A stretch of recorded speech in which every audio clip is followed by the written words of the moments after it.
being the rep. Niggas ain't never been on my lip.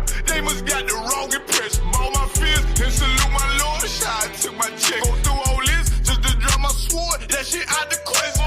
Kyle can't call 144. We got the wrong note. Keep talking. I'm deep stroking revenge. She a grown. I get 2 Glocks, fully loaded, nigga. I call him dumb and dumb. What's wrong with him? He should've known better. He must be on something. Hey, it's Mr. Bring me back that cup. Niggas know they in trouble. Look around, little nigga. You see my brother? We think it was a mom. Red letters got me waiting on the thief. Lord, we ain't no priest. I want the world to burn, just like Arthur Flip. I asked my Lord when we get that power. He said time to show. Took that first step like a man. I ain't no child no more. I need that glow. Humble, I don't like the boast. They know it ain't 144. They don't come close. Let's see who wanted the most.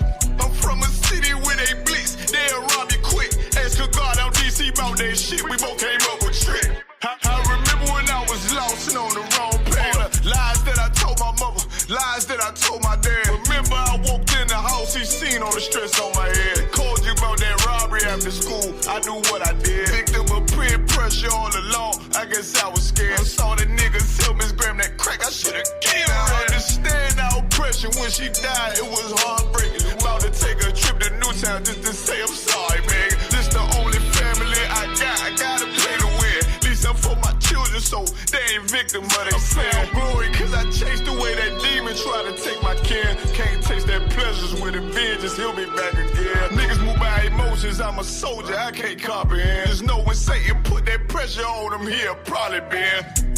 Jumped off in that water, he can hardly swim. Strap on me, to protect my people, I'm on God. I got a crazy bitch, love the crazy in me, call her Harley Quinn. Remember what you did for me back then, always a long friend. Text my nigga threw his life away, I'm in a dark place. You supposed to be right here with me, you chose the wrong side. Wasn't always friends, we locked in after no, I can't go like that, my lord, no, not this time. I am the rebel, ask about I been the rebel. Niggas ain't never been on my lip, they must got the wrong impression. All my fears and salute my Lord. I took my check. Go through all this just to drop my sword. That shit out the question.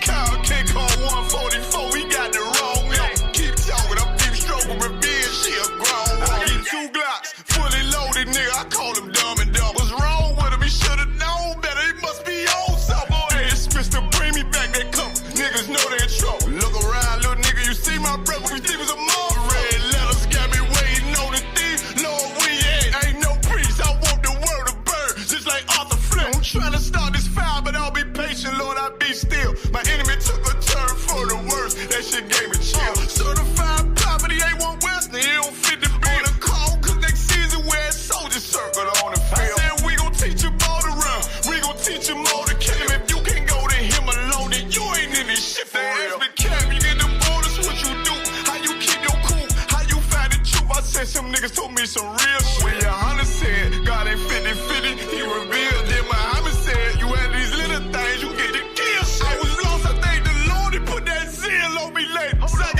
Don't say that, hold up, fuck that.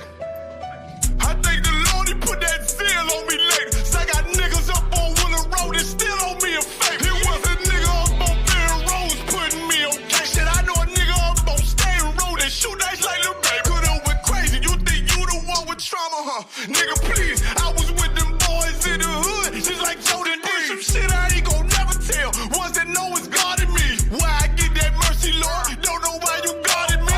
God, I know you love me. You saved my life that night on New Year's Eve. Cause I was out there riding with them demons like a dead thief. Lord, I'm still trying to change. Please don't bring that darkness yet. It ain't hard to ride with me, but I am the wrong one to tell. I let some brothers down to this day. It's my biggest regret. But I know this oath I took, forgiveness is a bigger flex. The only reason I made the call, only reason I confess, so I can ride.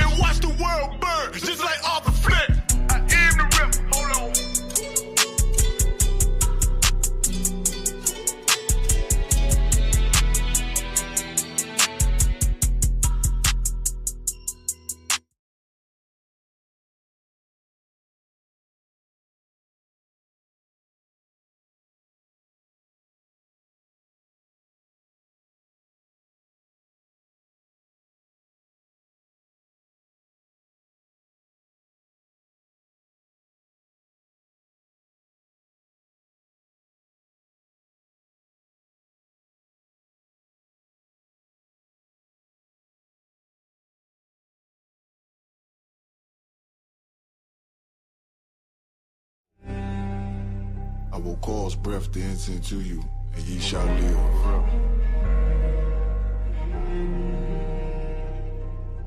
Seen a man rise from the dust, shit glorious in my sight. Never yield, I'm indebted to that old Lord Christ. Can't let them colors fly, only blood will suffice. Try to divide my brethren, I'ma put it in his light. Is you going to endure? Damn right, I need that white gold with them stones. Look like Israelite and ice. Shit, the time until when the bones are healed and we live again. This shit right here for the cold-blooded killers and the gangsters vibe. But the hoes love it, break it for a $5 T. Spend a whole 100, no stunting. This is for the niggas that need more money.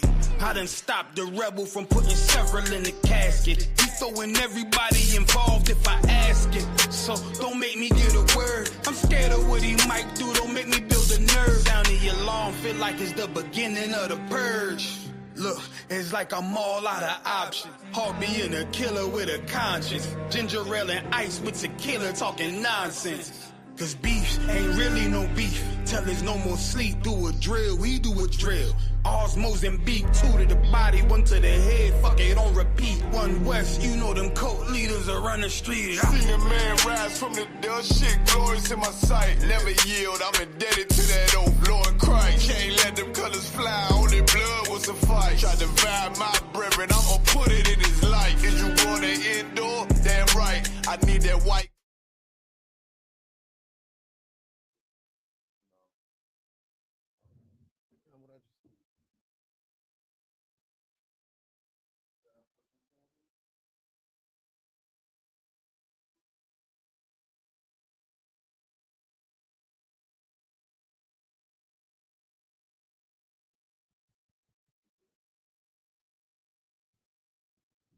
Check. They put a 1 in the chat, 144 in the chat if you can hear me. Baba Kushah, put a 144 in the chat if you can hear me. Shalom. Yahweh Bahashim Yahushua Brakatah to my brothers, Yahweh Shamar Lathah Bahashim Yahushua. To all my sisters, I'm priest and officer of 1,000 Bon Kayal coming out of Fayetteville, North Carolina. And we are the Israelite School of Universal Practical Knowledge. Started out at 1 West, 125th Street, Harlem, New York, under Commanding General YAHANNA. And tonight is our Monday night scripture breakdown class, aka the history class, man. Let's get a Lord in hand for that cookout, the Carolina Coke Classic cookout. Yeah, Most High in Christ. Go over to the comments. Right there. Up. The water, brother. The water. I got Officer Batazar one in the house with me tonight. Who else in the house? We got Charlotte in the house. I know Durham doing what they do. You know. Yeah, go ahead and read them off from the Sean. Sister Stop Our Yard in the building. Shalom. Cheyenne in the building. Shalom. Sis. Priest and officer of 50 Nayathaq, big priest, man. The water to you for this weekend, man. Throwing down on that grill. Mm-hmm. We got Red in the building. Shalom. And of course, priest and officer of 5,000 Zion Yahala in the building, man. And the one just popped in. Shalom, Israel. Damn right. Give yourselves a hand. Everybody that showed up and came out was fortunate enough to be able to come out and travel to North Carolina. Who was that? Hey, Shalom, Lord Christ. It's like, can you hear us in Durham, Bunkyo? Say what now? This is Charlotte. Oh no, we was just shouting at everybody that was in the class tonight. But the water for everybody that had the opportunity to come down, man, it means a lot. You know, I know we're in a new school and it was just a lot of moving pieces, you know, but everybody was, you know, they had compassion, they had empathy, man. Everybody had understanding, and it was a beautiful thing because in the spirit of the Lord, man, everything came together. And that's a beautiful thing. You know what? Matter of fact, let's do that one. Let's start off with that. Zephaniah 2:1. You know, we have to do that as often as possible. Come together as a nation of people, man. And when I say come together, I'm not meaning in the spirit of going to church or in the spirit of, joining a fraternity or a sorority, or joining a gang, or joining, Esau's military, or joining the police force, becoming a part of that thin blue line, we've done that since we've been here. We've done everything other than what we're supposed to do as a nation of people, man. What's most important to so-called Blacks, Hispanics, and Native Indians is that we gather ourselves together, man. All right. And the only place where that's going to happen is here in the Israelite School, Universal Practical Knowledge, under Commanding General YAHANNA. Okay. So you got it. Zephaniah chapter 2, verse 1. Gather yourselves together. Yea. Gather together. O nation not desire. Salakia, can you all hear me in Durham? We can hear you, other one, but about the Zion one is very, very low. He sounds distant. So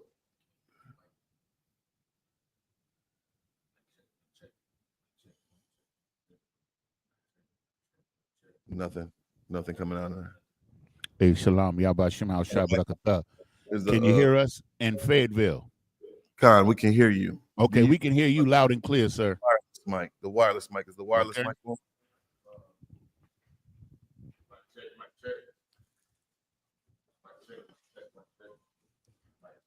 Yeah, no mic. Dead mic over here. So Salakia, who could read? Who else? I see you in the class, man. If you can, can you read for us? Khan. The water. Zephaniah 2:1, Baba Kushah. The book of Zephaniah, chapter 2, verse 1. While we're waiting for Captain of 13,000, Nayathaq Banyamin, to join the class, man. If you got any questions pertinent to history, if you got any questions that you specifically want to ask, put them in the chat. Maybe I'll be able to answer them. If not, we'll make sure that we get that answer to you. You know what I'm saying? If you can read that verse. Scripture when you're ready, other one. Do what? I got the scripture whenever you're ready. Okay, go ahead, read, brother. The water. This is the book of Zephaniah, chapter 2 and verse 1. Gather yourselves together, yea, gather together, O nation not desired. Damn right, man. Zephaniah knew something that we didn't know. Zephaniah was a prophet of the Lord, man. He wasn't like he wasn't in the Christian church. He wasn't like the preachers that we know today. He wasn't like Joel Osteen or Creflo Dollar or T.D. Jakes. He wasn't like any of them, man. Zephaniah was a righteous man. All right. He kept God's law, statutes, and commandments. That's what sets us apart from anyone else. All right.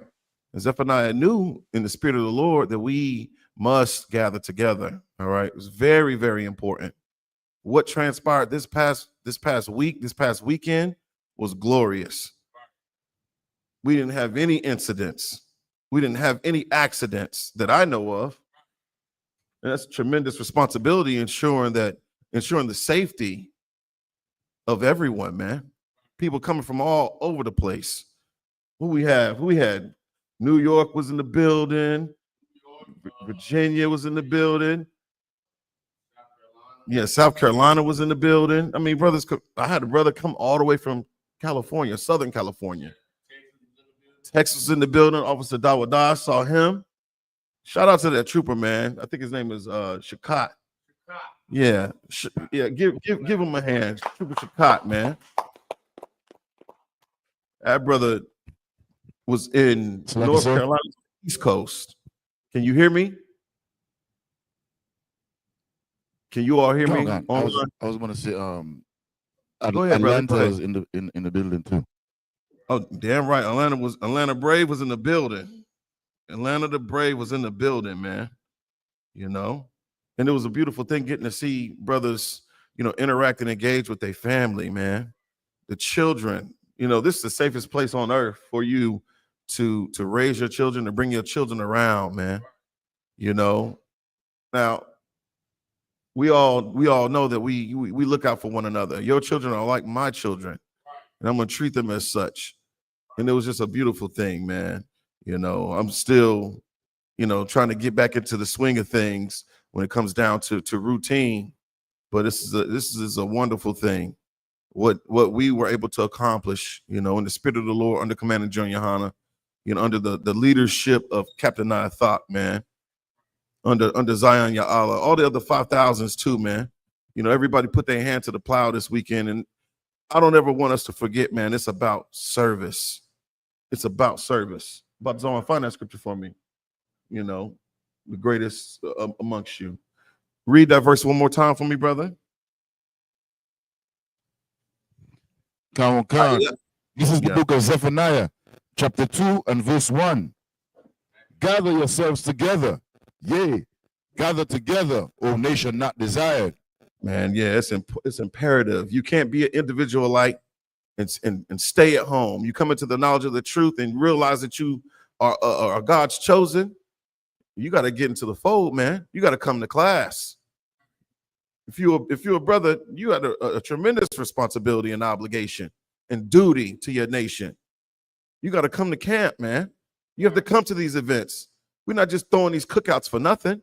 If you have the means, you have the time, you should make yourself available, man. Because it's not like we don't want to see you.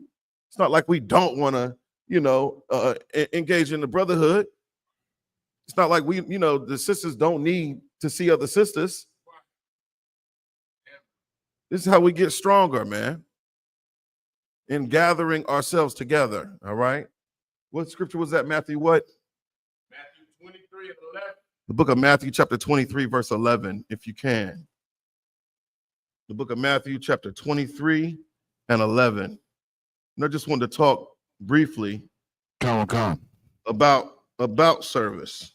Matter of fact, there it is. There it is. Yeah, Matthew 23 and 11.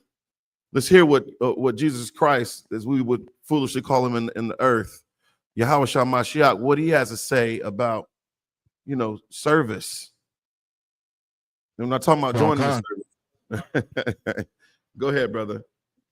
This is the book of Matthew, chapter 23 and verse 11. But he that is greatest among you shall be your servant. But he that is greatest among you shall be your servant. So when you think of, we'll just take the I.S.U.P.K, for instance. We have a rank and order structure within this school, man, that sets us apart from any other organization. People are afraid of the militancy that's needed in these last days. People are afraid of that order, all right? So when it comes down to the rank and order structure, who would be deemed the greatest in the I.S.U.P.K? And why? This is an easy. It's a gimme right here. If you in the class, put it in the chat. About the Zohar one, can you monitor the chat real quick? See if anybody wants to chime in. Who would be deemed the greatest in the Israelite school universal practical knowledge under Yahweh Shai, man? Who would be deemed the greatest?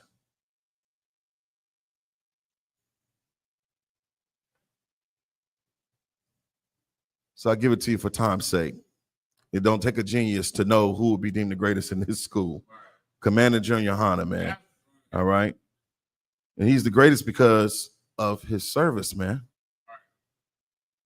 You think about all the sacrifices that he had to make in order to just remain within the school, man. He held true to his office, man. You think about since 1969, this school being established. All the camps, all the classes that were taught. On top of the classes, he got a radio show, man. All those.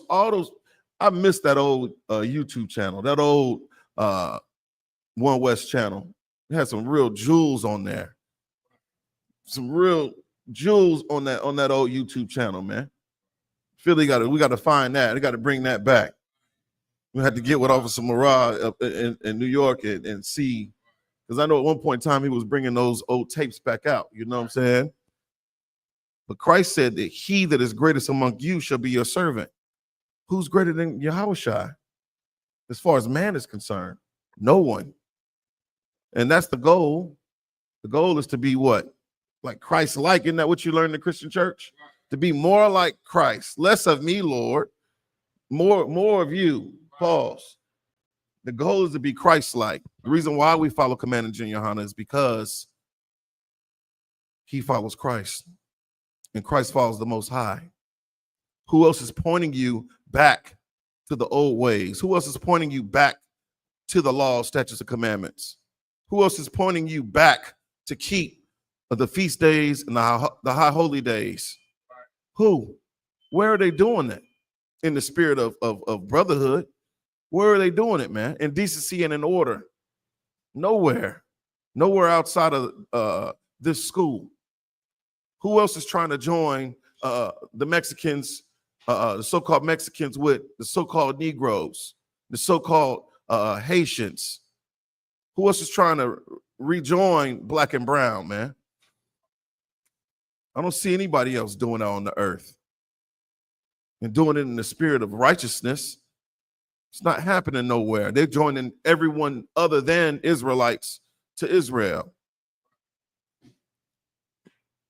But he that is greatest amongst you shall be your servant. This is the reason why you see men of great renown and stature within this school. They serve, man. If you find yourself constantly, continually, incessantly being served in here, you know your position. That's a role that you assume. You just show up to be served. And that's not the spirit that Christ had. We're reading right here. Read it again, Ayah. Tell them where you are. Another one, Khan. This is the book. This is the book of Matthew, chapter 23 and verse 11. But he that is greatest among you shall be your servant. Verse he 12, that is greatest among you shall be your servant. Whosoever shall. No, you got it. Go ahead. Keep reading.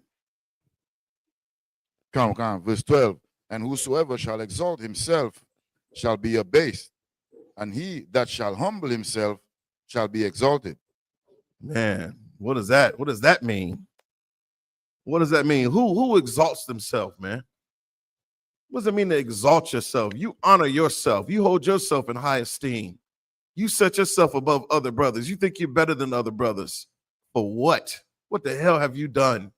What have you done to be so prideful? What makes you know what not stink, man? You see men that are greater than you making the sacrifices to do this work. And it definitely is a sacrifice. Men that have tremendous responsibilities and duties outside of this truth. This brother's got 10, 15 children, man. Yeah, go ahead. Give me the definition of abased. Definition of abased in this context: to depress, figuratively, to humiliate, in condition of the heart, abased, to bring low, to humble. Yeah. Whoever shall exalt himself, he's going to be brought low. He's going to be humble. He's going to be humbled, man. And that's the spirit, a contrite spirit. That's what you're supposed to have. You're not supposed to be prideful in spirit. Isn't that one of the things that the Lord hates?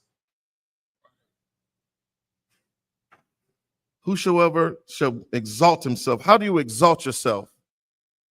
Give me some examples of someone exalting themselves. Go ahead. Yeah, by being proud, you know. By being proud, being yeah, give me an example though. Lay it down flat. Give me an example of being proud.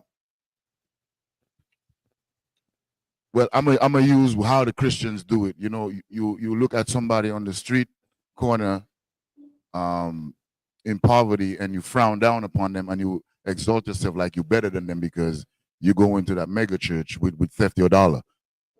Right. I mean, how do you think about in our everyday lives? How do we exalt ourselves? It's very, very vain and carnal things that we do. Salaki. Go ahead, brother. Oh, Salaki, I think Captain Nayathaq's ready. With that, I'm going to pass the class over to Captain of 13,000, Nayathaq Banyamya, man. Give him a hand.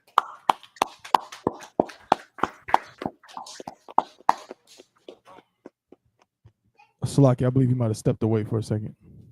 Yeah, no doubt. Okay. I just saw him. Salaki. But can you hear us in Durham, though? Yeah, I can hear you in Durham. I can hear you in Durham. Let's keep rocking until you get into class, man. Okay. We'll just say, like, okay, what makes you think you're better than another brother or sister? The amount of money that you have, your slavery, your level of education, you hold a degree, the type of car that you drive, type of house that you live in. All those things are very vain and carnal and should not separate you from being at one with your brothers and sisters, man.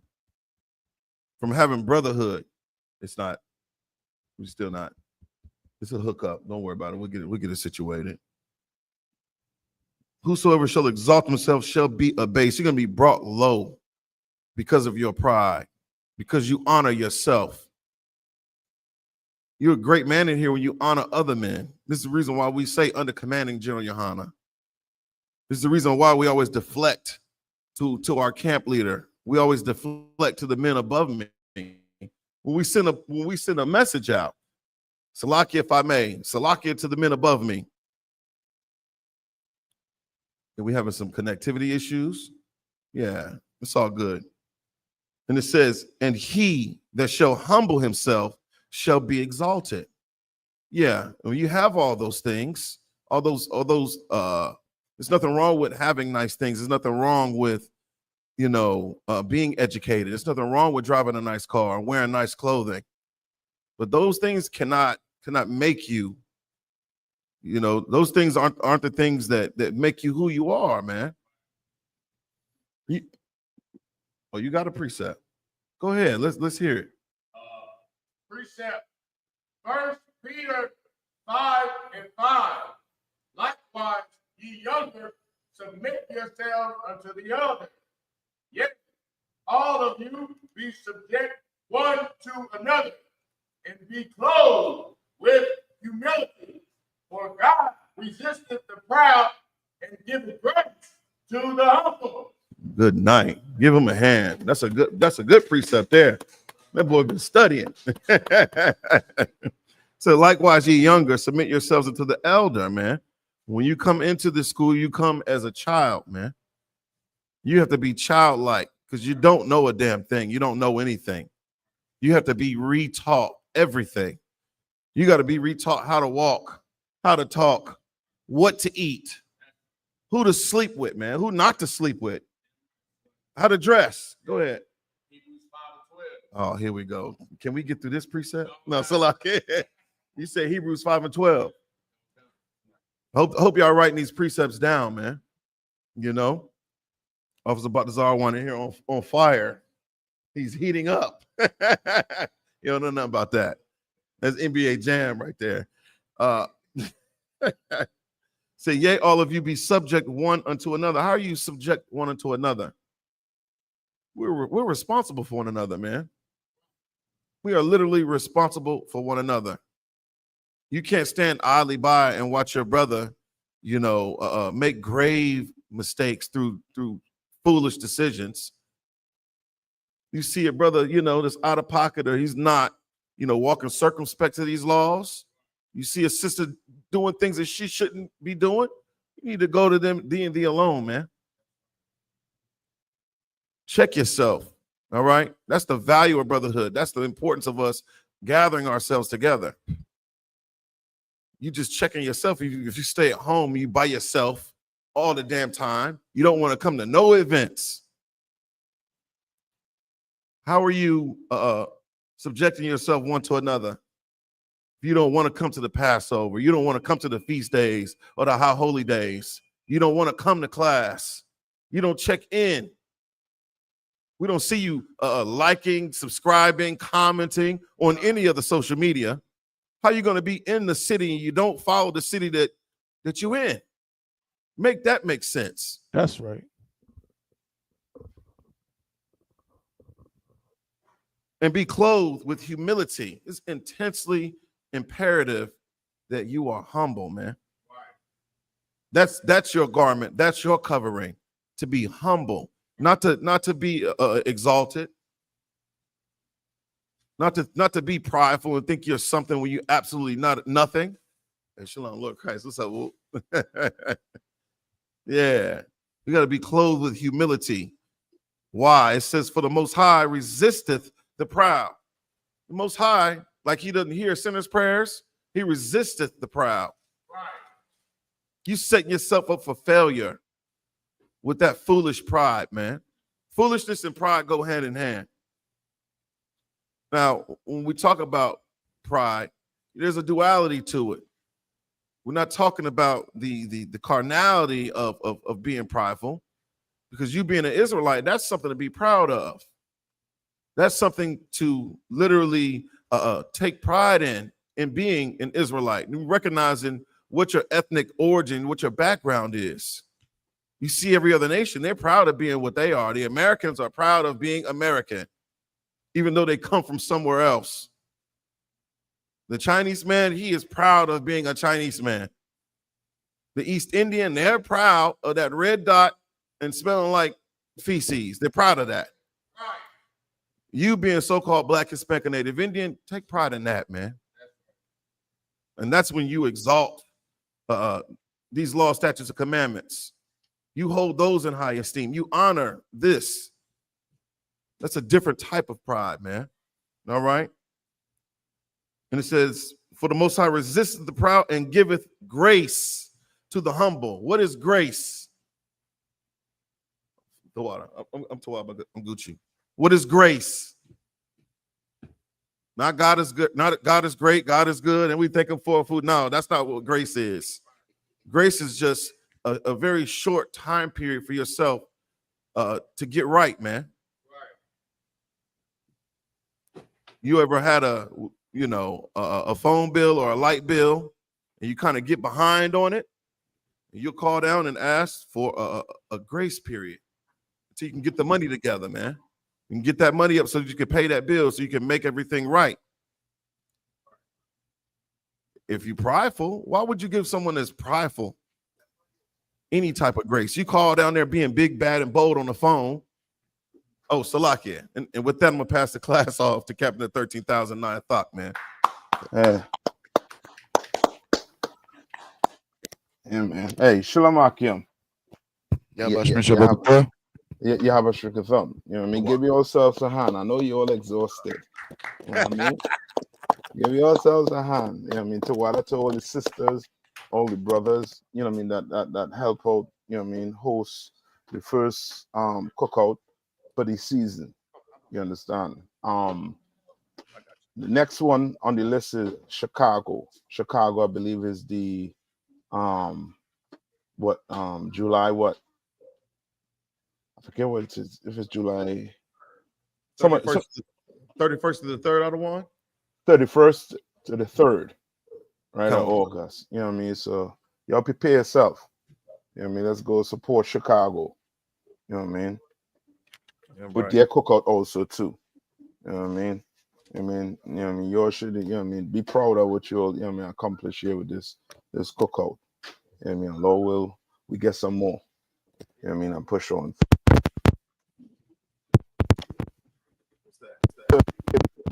For the new school, man, it look, you know what I mean, look real good. Look real good. Good and strong. You understand? All right. No. Where we at? So we have a couple of things I want to look at. I mean, unless you all have any questions. And the two things I want to look at is one, I want to look at the give me the story with a young brother who injured himself. All right. Who injured himself with playing with firecracker. You understand?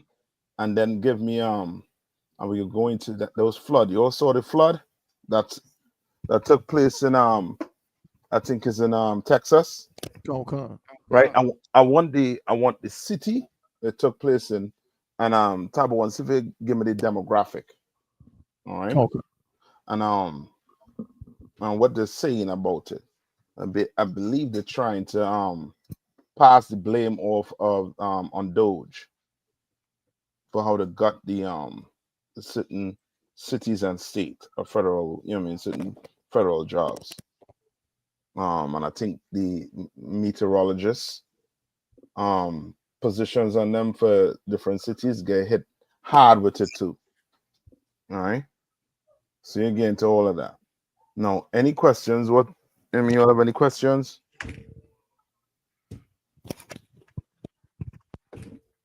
If not, let's start with the weather, right? Natural disaster. Give me Isaiah 28 and 2. Give me Isaiah 28 and 2. Who gonna read from me today?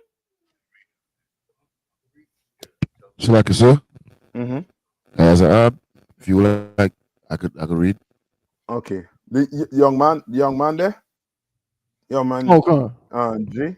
Let young man G do it. Two other ayah. Okay. Come on.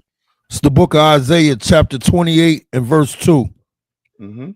Behold, the Lord hath a mighty and strong one, which as a tempest of hell and a destroying storm.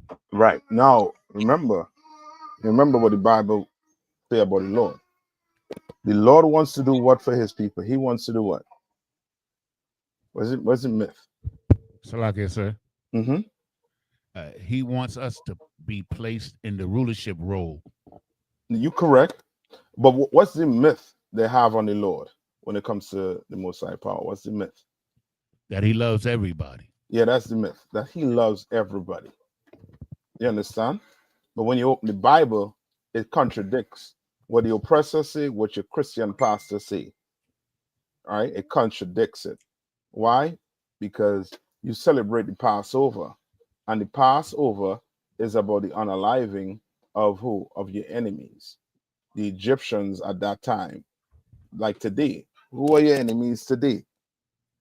Your number one enemy is your oppressor. But your enemies today is anybody who's not on that 12 tribe sign. Those are your enemies today. You understand? That's why when you read Psalms 83, it speaks about all these nations that they confederate against thee. And the Lord wants to destroy all these nations. That's why you're seeing these wars coming up. And these nations know that this war that they're going to fight is the last war they're going to fight. And what are they doing? They're trying every diplomatic way to what? To not go to war. America started what? Pulling their troops out of Afghanistan, saying we're going to leave the Middle East. And then they had to go what? Right back in. You understand? Somebody saying something? All right. All right. I'm doing a mic check right now in favor of Salakia. Okay. Yeah. So we had to. They had to go right back into the Middle East, and now there's a ton of negotiation had to be taking place. Why? So that they don't go to war, because their scholars already read the Bible and they know that the First World War, that war that cometh, is the final one. Is the one to decide who's going to rule the entire earth. And it seems as if what? Black people will never, ever be in rulership. That's what it seems like. You understand? Now, read. As a flood of mighty waters overflowing. Right? As a what? As a flood of mighty waters overflowing. And remember, what did the Lord promise in Genesis when it comes to water? Salakia. Come on. He said that he wouldn't flood the earth again. And when I say he wouldn't flood the earth again, what you mean? I mean, like, you know, in the story of Noah, how he flooded everything and basically unalive, you know, those who he didn't want, You know, he made a. I thought he made a covenant and put a bow in the sky, and that was supposed to be the promise of him not flooding the earth like that again. When they say like that, you're dancing around. When it says That like magnitude to the magnitude of that. right. So in other words, when the Lord flooded the earth, right? He destroyed the earth with what? With the water. With water.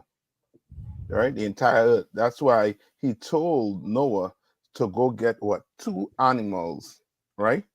Pair. Then he tell him go what? Go get these clean animals, go get these unclean animals. Right? But that doesn't mean he ain't gonna flood certain parts of the earth. You understand? That's why you're reading about it right now. Like they like to call what happens. What do they call what's going on right now? What there's a name Esau gives it. 2 names. Salakia, is a natural disaster. Look up that. Look up the definition of a natural disaster. And what's the other name to give to it? What's going on right now?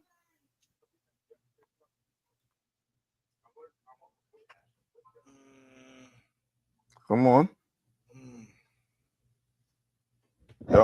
You'll forget.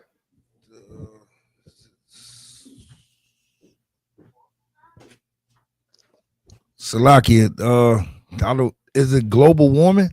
I don't know. Salakia. No. Come on. Like disaster, catastrophe, or a damn, I had the word right on my mind. I lost it. So natural disaster, and what did it say? You ever hear the term mother what? Mother Nature. Mother Nature, correct. Right. And when you say these things, natural disaster and Mother Nature, what are you doing? Salakia, you taking credit away from the Most High. Yeah, you're taking all the credits away from the Most High. Right? Right. That's correct, Patricia. Right? Next time the earth is gonna be destroyed, it's by fire. You're correct, sis. You're correct. It's in the Bible, and they know it. They know them bombs, you know what I mean, is fire. They'll talk about nuclear, if a nuclear war gets started. Brother, that is, you know what I mean, ridiculous. And the type of bombs they have right now is way more powerful than the Fat Man and the other one that they dropped on Hiroshima and Nagasaki. So they know this earth gonna be destroyed by fire, and they're trying not to go there with it, but the Lord wants it to go there. Don't listen to your pastor who try to tell you that the Lord don't want war on the earth. To pray for peace. Pray for peace. You understand? You've been praying for peace. We can't get peace in the household. Your mother arguing with daddy arguing with mommy. The children arguing with the parents. There ain't no peace in the house. But you want peace on the earth? Salakia, sir. Come on. A scripture that goes along with Isaiah 28. This is 2nd Ezra 6:18. No, hold on. I asked for something. Salakia, sir. Khan Wakan. This the Google definition of natural disaster.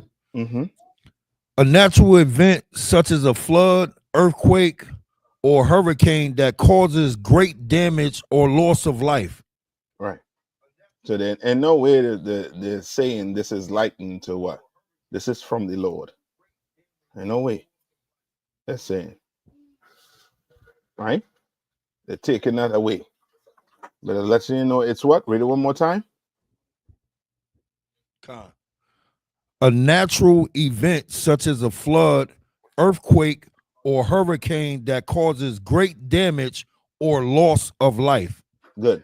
And they're saying it's natural. It's a natural event. Is that natural for a place to flood? How fast did they say this place flooded in Texas? You all know? Salakia. Come on. Salakia, my lord. They said that the water rose 27 feet in a matter of minutes.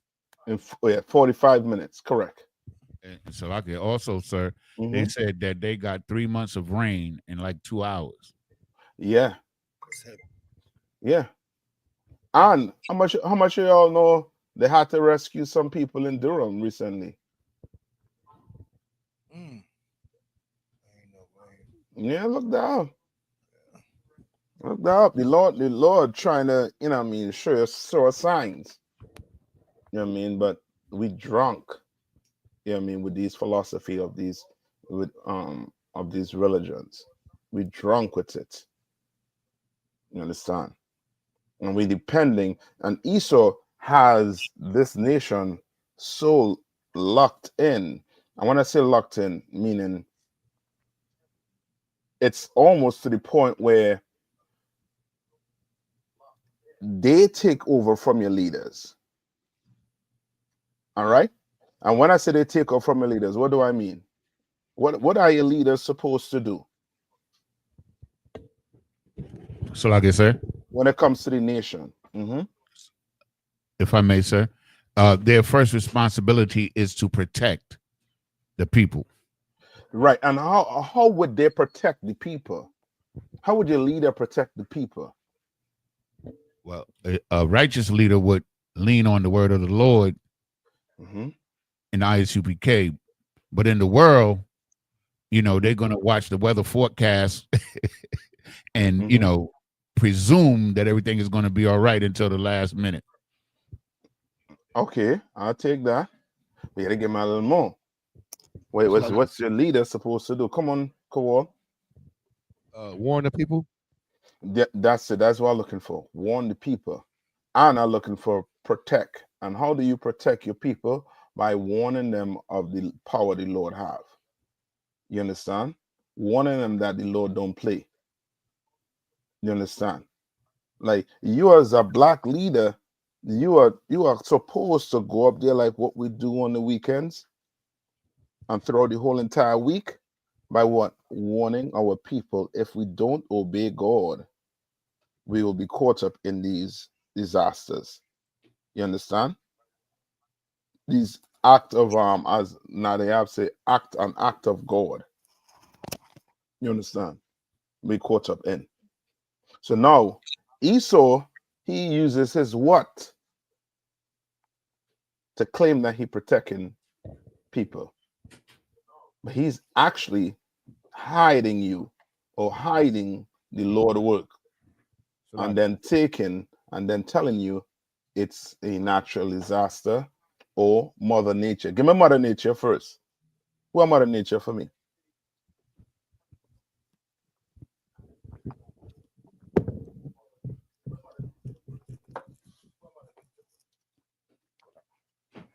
All right, I'm gonna look it up. Come on. Mother Nature is a personification of nature, often depicted as a nurturing, life-giving woman. It represents the power, beauty, and cyclical nature of the natural world. The concept has deep roots in various cultures, with origins in ancient Greek mythology and Roman mythology. Gaia, Greek mythology, and Terra Mater for the Roman mythology. You understand? Like they're not giving what? The credit to the Lord. Power. That's the Lord power is saying there. But they will call it what? A natural disaster. They'll call it Mother Nature. You understand? When this is the Lord doing it. Give me Isaiah. Give me to Isaiah. I think it's 45. All right, 45 and 2. Young man, G. Give me that. Isaiah 45. Hold way at right there right now and go to Isaiah 45. Khan. This is the book of Isaiah, chapter 45 and verse 2. No, hold on. Don't go to verse 2. Oh. Skip down to 7. 7? Mm-hmm. Khan. Sorry, sat at 5. It's the book of Isaiah, chapter 45 and verse 5. Mm-hmm. I am the Lord, and there is none else. Right, there's none else. There's no mother nature. There's none else. He's saying, I am the Lord. Nothing else. Right? Nothing. No being beneath the earth called Lucifer. You understand? Satan. Right? You say, I am the Lord and none else. Read on. There is no God besides me. There's no God beside me. None. There's no Gaia. And what's your other one name? Balthazar one? Terra? Shiva? No. What she just read? So like I said, it's a Terra matter for the Terra. Yes. God. Right? There's none else. So all these gods that they're making up, these things are what? Myth. They're not real. And if you read the Bible, you'll understand it's not real. Just like you go to church on Sunday and black people don't even know they're worshiping what? The sun on what? Sunday. They think it's just they worship, they're going to church on Sunday. When it's more than that the oppressor have you doing. It's just like with Christmas. You think you're celebrating the birth of who? Jesus Christ. But you're not. You celebrating, what's his name? Cesar Borgia. Mm-mm. Oh, Santa Claus. No. Nimrod. His birthday. Nimrod. That's who you're celebrating. Nimrod. But we don't know these things because when you go to church doesn't give you any type of background when it comes to the Bible. Church turns the Bible into, just a book that you read at the side, but then the pastor, he gonna give you the doctrine of whatever religion you're in, but the Bible is second. You understand? That's why most of this religion, when you start opening the Bible and you start coming up against what they're speaking, their congregation is like, well, you can't do what? What does the congregation tell you? Or members in the congregation tell you? Salakia, don't ask no questions. They do say that, make that statement, but they say something else. That's very evil. That's very, very evil. No. You heard, come on. I know they say to each his own, which is a really wicked thing to say. Okay, not so much to each his own, right? Remember, they have the Bible just like you have the Bible. But what's the difference between us and them? Salaki, sir. If I may. Come on, Yanaza. Is that we go by the word of God and they go by the precepts of men. I'll take that, but I wanted a little more simple. What you saying is on point, Yanaza. You're on point. Come on. They lie on the Bible, period. That's it. I'll take that. Right? What Joe Penalty said, they say nobody knows the truth. That's along what Yanaza, what you were saying. But just a statement, an evil statement they also make. They say what? You can't believe in everything in the Bible. That was written what? 2,000 years ago. You ever hear a Christian tell you that? Khan. Yeah, the Christian, they tell you that. You can't believe in everything in the Bible. That's why, because the doctrine they're learning is not aligning with what is in the Bible. It's not aligning with what's in the Bible. Because you tell your congregation, God is all love, But when you open the Bible, it's conflicting. You understand? And that's where Yahanna comes in and said what? They believe in what? The The precept of precepts men. of men. Yeah. They believe in doctrines,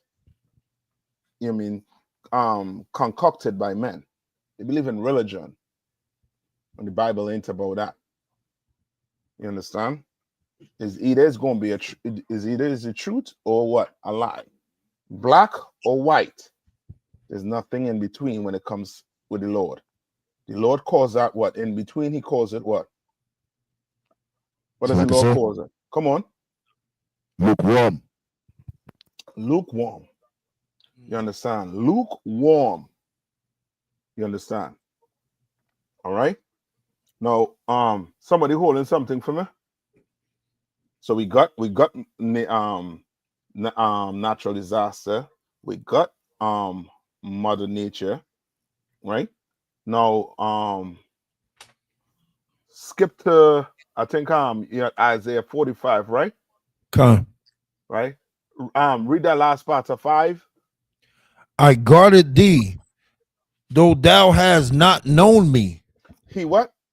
I guarded thee, girded, Salakia, girded thee, though thou hast not known me. What does it mean to gird? When does the Lord say girded thee? What does that mean? Come on. Look up girded.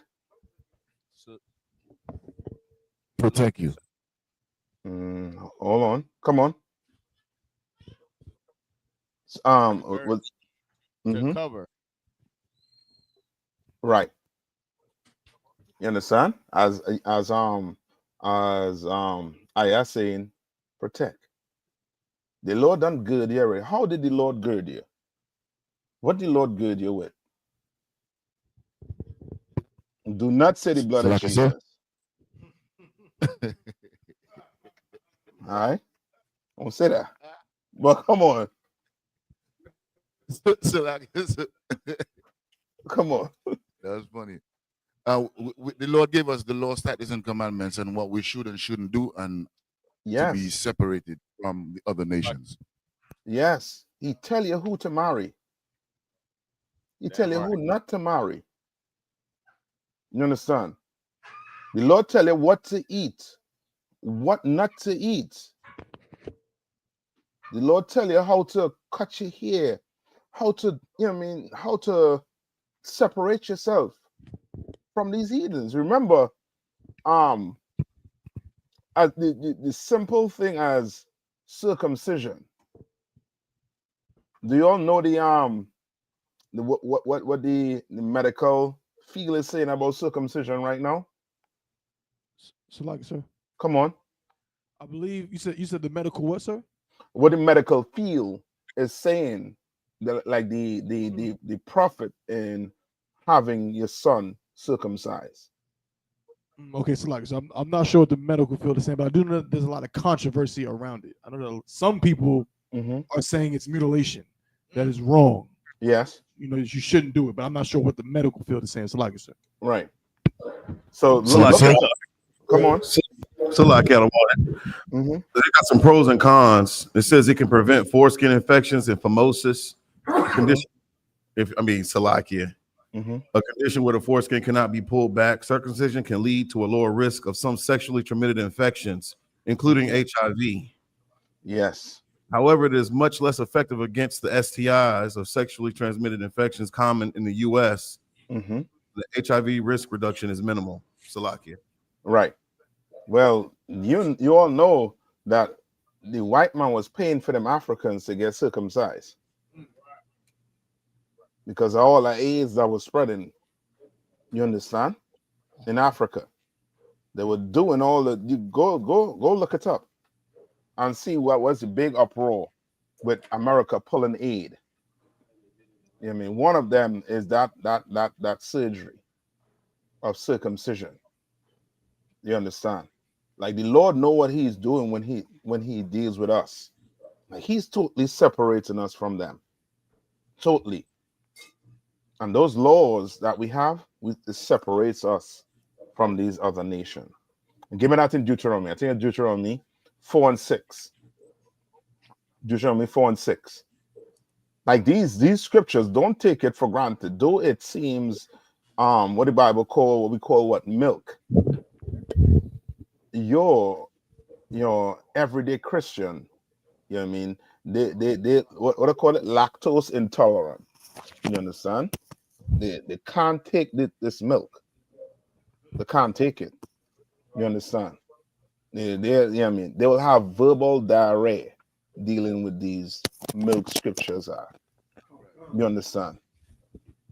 So like I said, I got Deuteronomy 4 and 6. Come on. Me to. Come on. This is the book of Deuteronomy, chapter 4 and verse 6.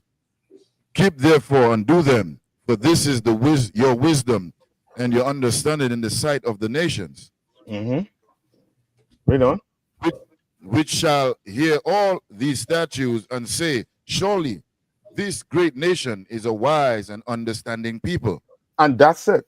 And just check and see every nation right now that is trying to take a piece of your culture, some of your laws, they mess it all the way up.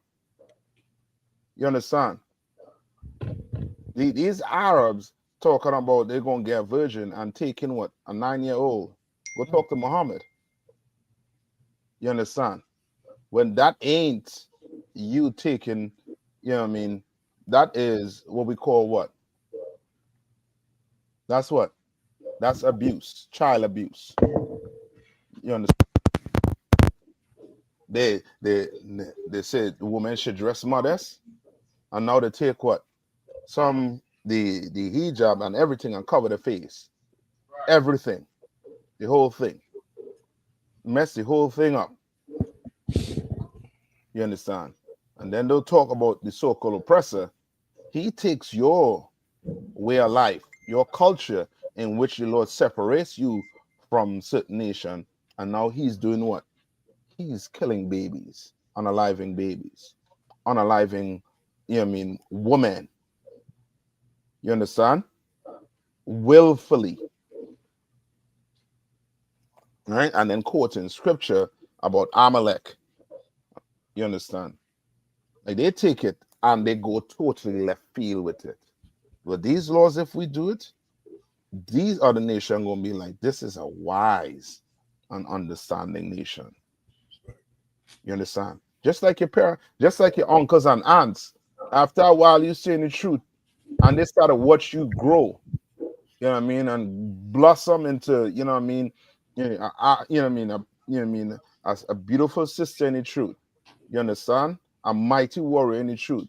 They're gonna watch you and be like, yeah, this brother wise, this sister wise. You understand? But that's supposed to be for them other nation, for us to sit back and watch us and say, yeah, we wise. You understand? Come on. I don't mean to cut you off, but you say something real heavy, because we look up to the so-called oppressor and these other nations like they're so great, but they don't know that pegging is not a thing. Like we shouldn't be doing that. That's or right. sleeping with animals, or man and man and woman, and those types of things. Like we the ones really supposed to be telling them, yo, this, you do this and you do that, but it's in reverse. So that's it. You understand? Now go back to young man. Read verse. You could continue from verse 6.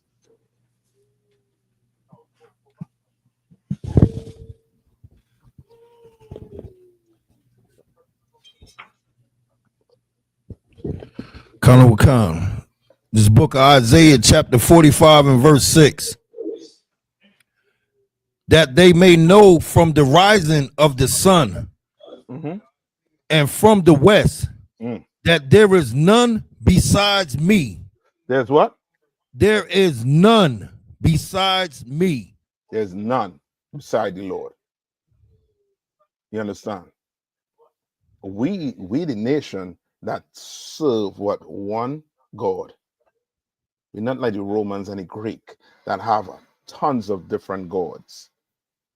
You understand? The Muslim had over 365 gods. Don't talk about the East Indians. You understand? The East Indian has more God than days of the year.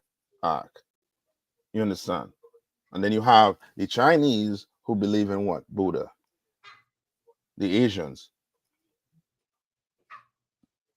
You understand? We have one power, one, which is the Most High. And he's explaining to you through Isaiah that there's nobody sitting, there's nobody what? There's nobody what? There is none besides me. None beside me, meaning what? Nobody's what?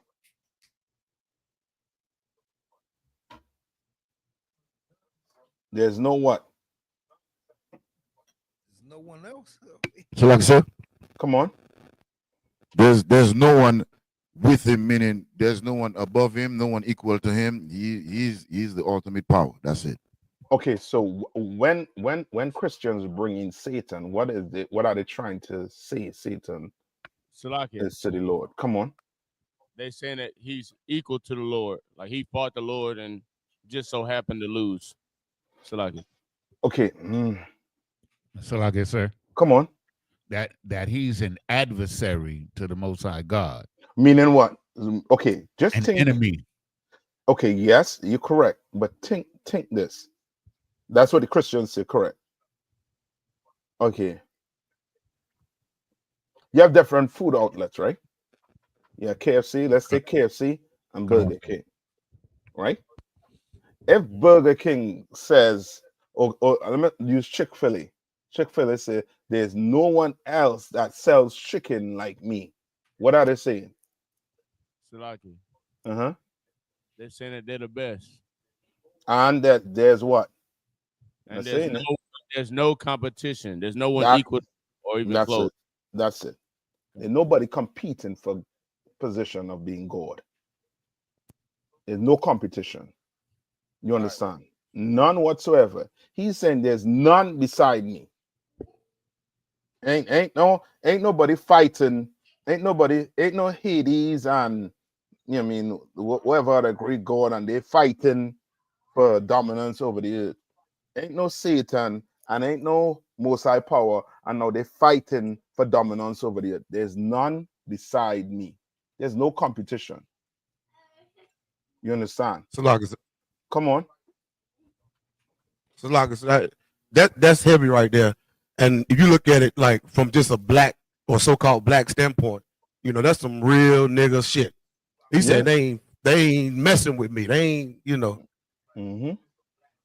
You know how when we get to talking about sports and stuff like that, mm-hmm. and I'm like, man, ain't nobody saying Jordan. Right. Ain't nobody saying Kobe. Mm-hmm. Yep, correct. That's why when you read the story on the Tower of Babel, what was Nimrod trying to have the people do? Build a tower to do what? To go fight the Lord. And the Lord had to show you there's no competition and destroy that movement. You understand? And then today they're trying to do what? Build it back, trying to get that tower to go what? Fight the Lord again. They didn't learn the lesson. These heathens don't learn the lesson now. They don't learn.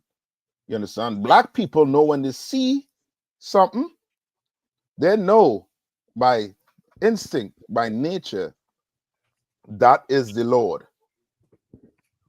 You understand? Come on.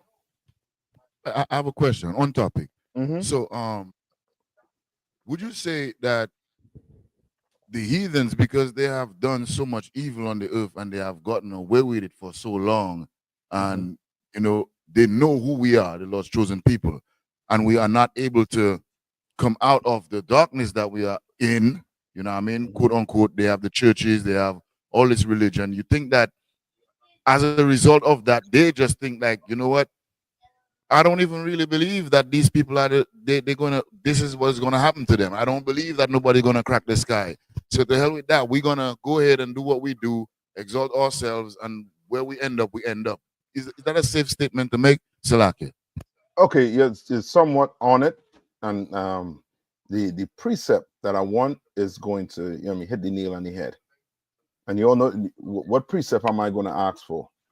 Isaiah chapter 12, 14 and 12. What does that say? 12. They that narrowly look on thee shall say, is this the man that caused the earth to tremble? No, not that one.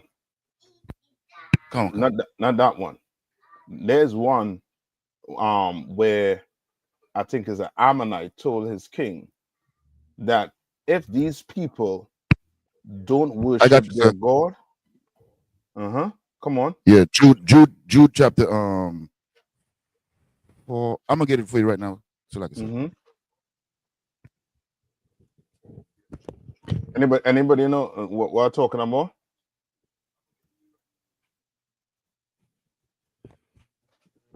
Know what you're talking about? So you're talking about when the Amalekites, it was like we can get them to, disobey their God won't be with them or won't fight for them. Yes, he told them, if the Lord with them, the Lord with them, do not go fight them.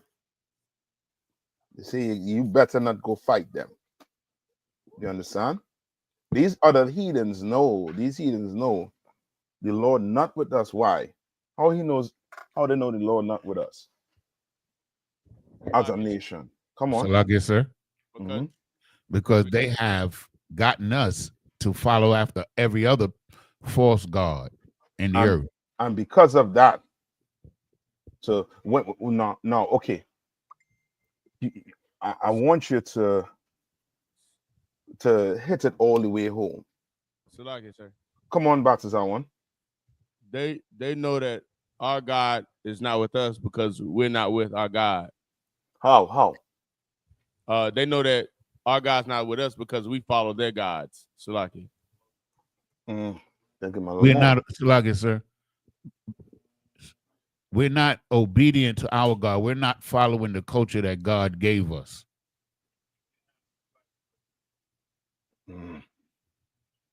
I want you all to paint the picture for black people today. You know the Lord not with us. Salaki, sir. Come on. So like, you were talking about Judith 5 and 20.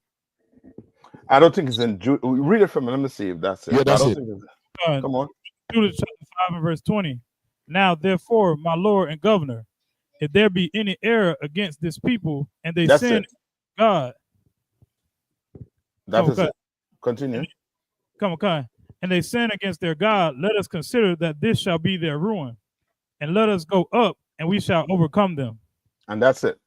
And then they know that if they keep us in these religion, they keep us believing in what? Voting, in democracy, capitalism, keep us in believing in America.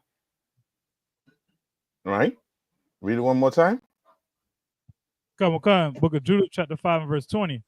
Now, therefore, my Lord and Governor, if there be any error against this people, and they sin against their God, let us consider that this shall be their ruin. And let us a sin.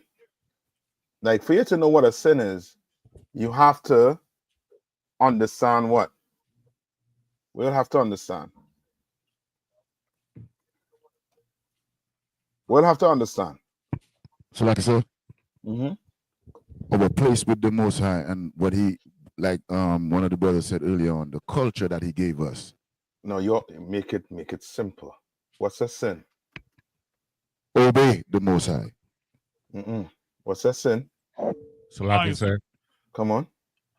Trespassing against the law, breaking the law. Breaking the law is a sin. You have to say that. You have to, because black people are taught in the Christian church that what? It's like the laws are done away with. Yes. So you're going to have to say sin is the transgression of the law. That's in the Bible. You understand?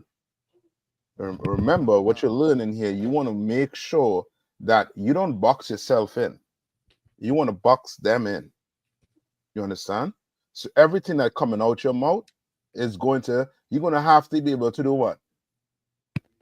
So like I said, confound everything that they bring up. Right, but you're going to have, for you to do that, you're going to have to do what? So like I said, study. You're going to have to make it simple. Make it simple, meaning this. You're going to have to open the Bible and show them what you're saying is in the Bible. You understand? Make it simple. That's why I'm asking you the questions. How do you know the Lord is not with black people as a nation?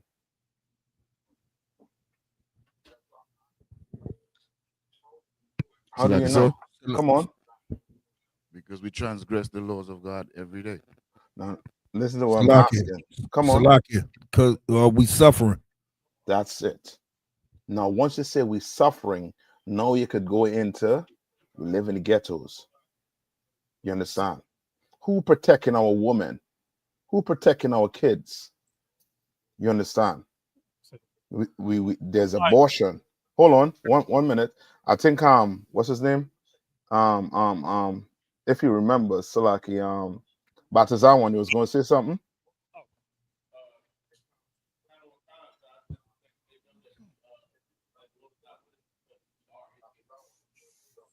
I didn't hear what you say. His mic bad. I don't want. Mm-hmm. Come closer to the mic. Salaki, sir. Mm-hmm. Here, I'm about to hand the mic. Okay. Come on, man. Baptist, I want to use that outside voice. Salaki, sir. Can you hear me, sir? Yeah, that's what I'm talking about. Okay, Khan, sir. Now they know the Lord's not with us because we're in hell now. If the Lord was with us, we'll be out of this hell. We'll be in the position of the position that the white man is in right now in rulership. You understand? They know that the Lord not with us based on how we're living, based on how black people are living in America and throughout the entire earth. You could imagine the earth knows that the Issacharites, they're black. They just speak what? Spanish. They know it. We're just like them.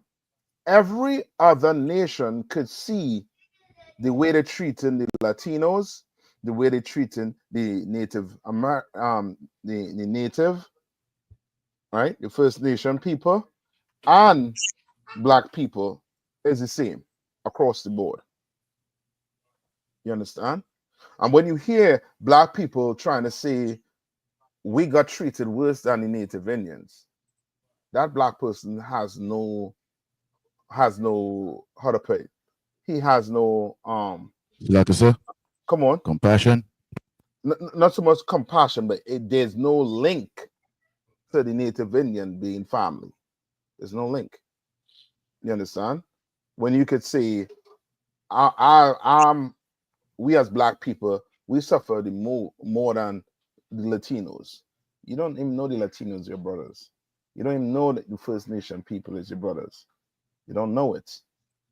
So now you try to separate yourself or your tribe from the other tribes. You understand? It's like, and these other nations, they know once they have that division, that's why they did what? They divided us up. They didn't just divide the earth up enough. They divided us up. They divided the Judites, they divided the Benjamites, they divided the Haitian, divided the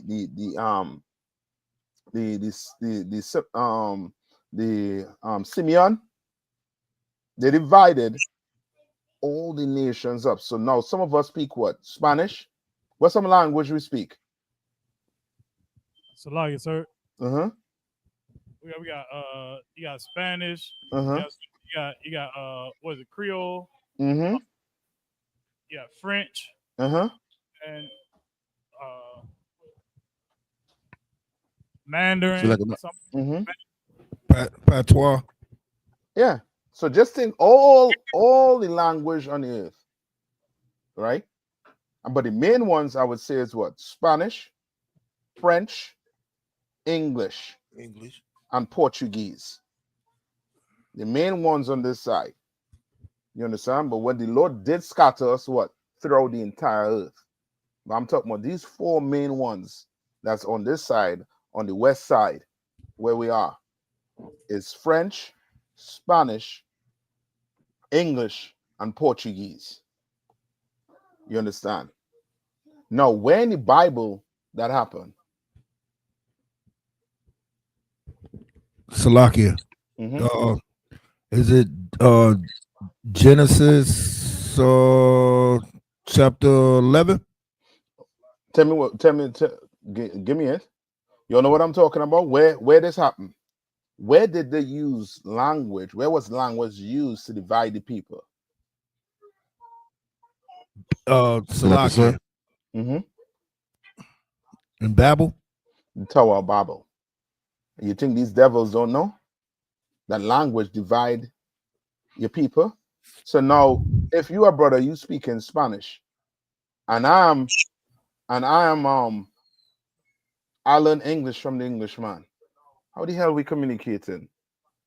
The only way we gonna have to communicate, we're gonna have to look in that Bible and say what? Yo, we brothers, and we have a common enemy.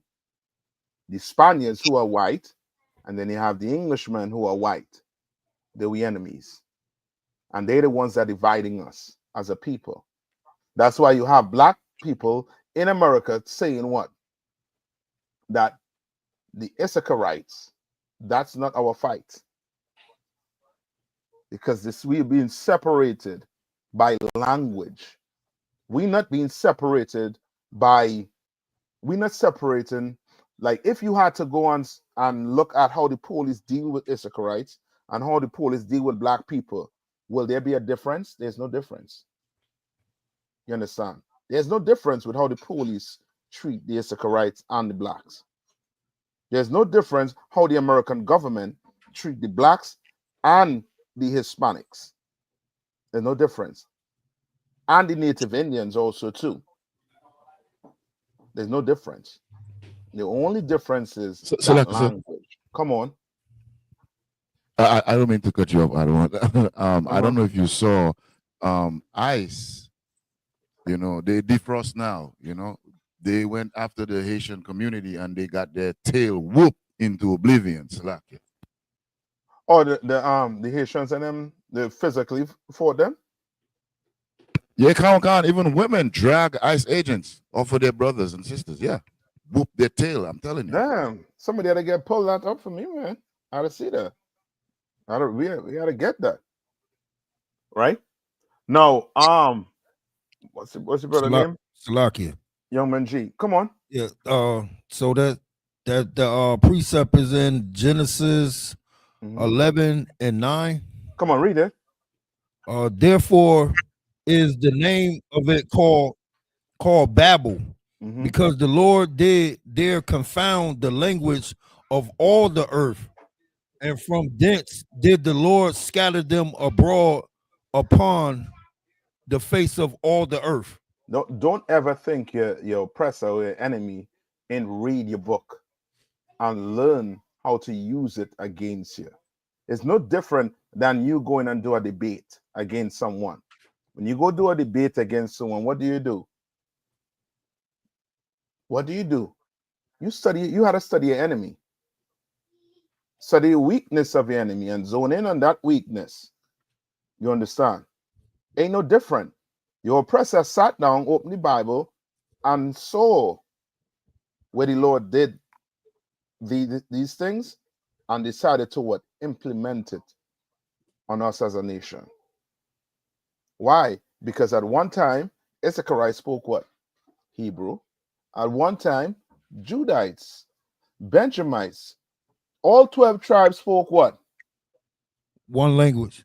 Hebrew. You understand? Lucky. We spoke Hebrew. You understand? That's why we call ourselves what? The Hebrew Israelites. You understand? Call ourselves the Hebrew Israelite.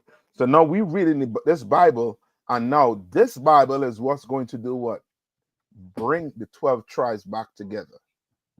Remember, that's what you read about when what they call what the Christian call it, the prodigal son. When Christ was given the parable of what?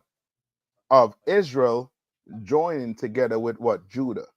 Israel, the Hispanics, and the Native Indians, right? The Latinos. And Judah being what? Benjamin, Judah, and who? The Haitians. You understand? And joining back together. That was Christ That's what he came to do. You understand? But now your oppressors, they already studied it and knew that that was the case. You understand? Give me 1 minute.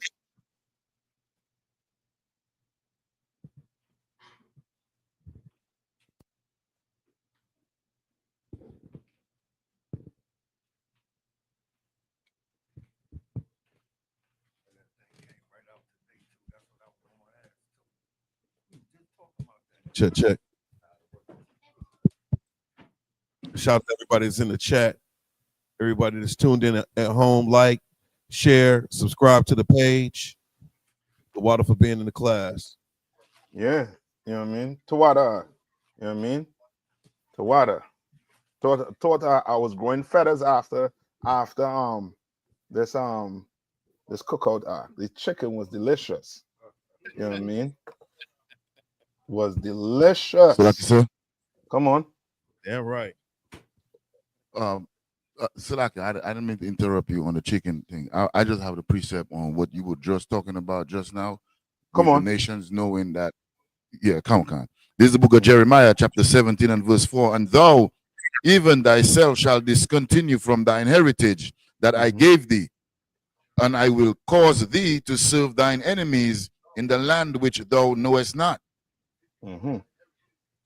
Yeah, and that's Keep it. They going, know. sir.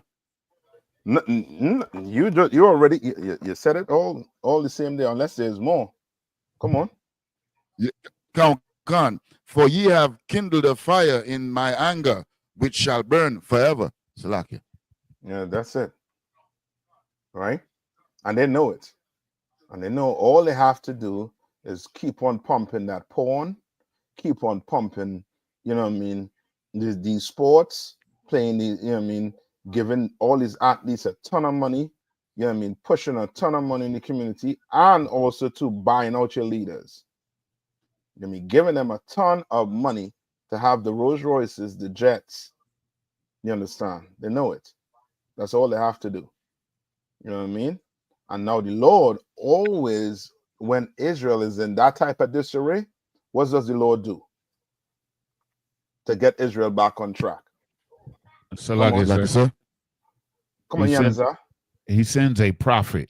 He sends prophets. You understand? And we send prophets with weapons? No, he just sent them with a Bible. You understand? With his words. Remember, Jonah didn't want to go do it. You understand? Because he didn't want to look like a fool with him saying what the Lord is going to do if they don't do what the Lord said to do. You understand? He knew the Lord was not going to harm them. He knew that if they changed their ways. And he didn't want to look like, you know what I mean, like he was given a false flag. And the Lord had to break it down to him. You know what I mean? The Lord is like a father, man, a good father. You know what I mean? Who wants to see a wicked son turn what?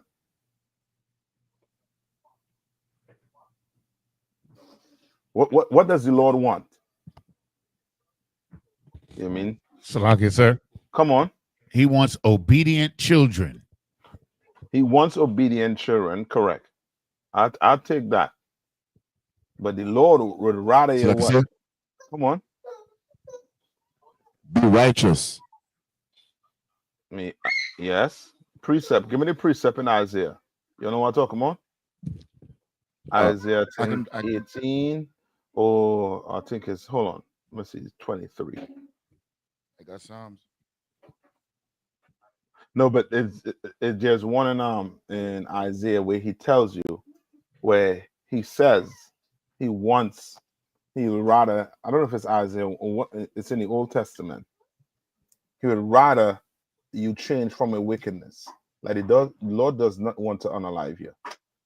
But he'll rather you change from your evil. He'll rather you do that. All right. Now somebody find that for me, but young man G. Read the finish reading Isaiah where you get to verse 7.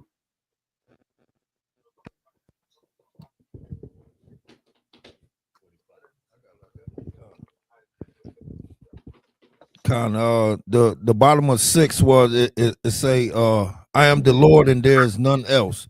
Verse 7. Mm-hmm. I form the light and create darkness. Mm-hmm. I make peace and I create evil. Mm-hmm. I, the Lord, do all these things. I, the Lord, do what?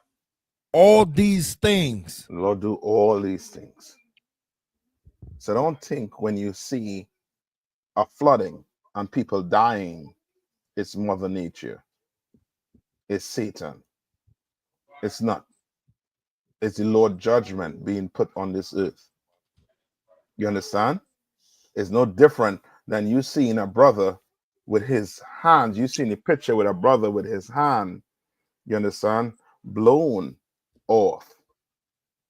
You understand? Like these things are signed for you, not signed for you to what ridicule your brother or sister who get caught in that judgment. Now ain't the time for that. That's the time for us to recognize that our brothers and sisters, that could have been me or you in that situation if we didn't have the knowledge we have. You understand? So like it, sir. Yeah, yes, sis, that's correct. Come on, sister, Patricia. I'll pronounce the name correctly. All right. Yes, the Lord wants you to come back to Him. Correct. Come on, So like, Ayathan. oh, come on. So like, sir, was the precept you're referring to Ezekiel 18 and 23? That's it. I thought it was Isaiah, but go ahead, read it. Come on, the book of Ezekiel, chapter 18 and verse 23. Mm-hmm. Have I any pleasure at all that the wicked should die? Has he any pleasure that the wicked should die? Right? And when he said the wicked, meaning the wicked of his people. And who is a wicked person? A wicked person is a person who don't want to do none of the laws the Lord put down for them, like your Christians. You think the Lord wants these Christians to be put in the dirt, your brothers and sisters, to get put in the dirt? No, he does not. And you read on and you'll see. Read on. Come. Said the Lord, thy power, Mm-hmm. and not that he should return from his ways and live. So he wants him to do what? Return from his ways and live. He wants you to return from your ways and live. You understand? Just like so many of us before we walk through that door, all of us at one point in time had a pork knuckles in your mouth. And nobody could have tell you nothing about, you know what I mean, eating that pig foot, eating that pigtail. It brought flavor to that food, you know what I mean? So you taught in the world until you walk through them doors. And guess what? You had to do what? Give it up. You had to give it up. Why? Because now you are turning from your what? Your wicked ways. You understand? So like, sir. Come on. Can I read verse 24? Yeah, for sure. Come on. Come. Verse 24. But when the righteous has turned away from his righteousness and committed iniquity, and doth according to all the abominations that the wicked man doth, shall he live? Right? He's saying, shall he live? So shall a righteous man who now stop being righteous, start doing evil things, go into the world, you understand? Start getting pegged by his woman.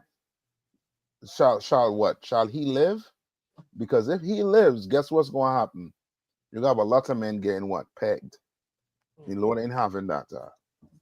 No. He's not. If you have a lot of these LGBTQ members living lives that is, you know what I mean, glorious, you know what I mean, to 100 and what, 2, you know what I mean, to, you know what I mean, to these ages, then guess what? The whole nation going what? Turn to it and be like, well, it's just fine, nothing happening. But no, the Lord plagues it with HIV, with sexually transmitted disease. He plagues it with violence. You understand? And I shouldn't say the Lord plagues it with violence, but these things, these violence and all the AIDS and stuff is to show us that the Lord don't want us having those lifestyle. You understand?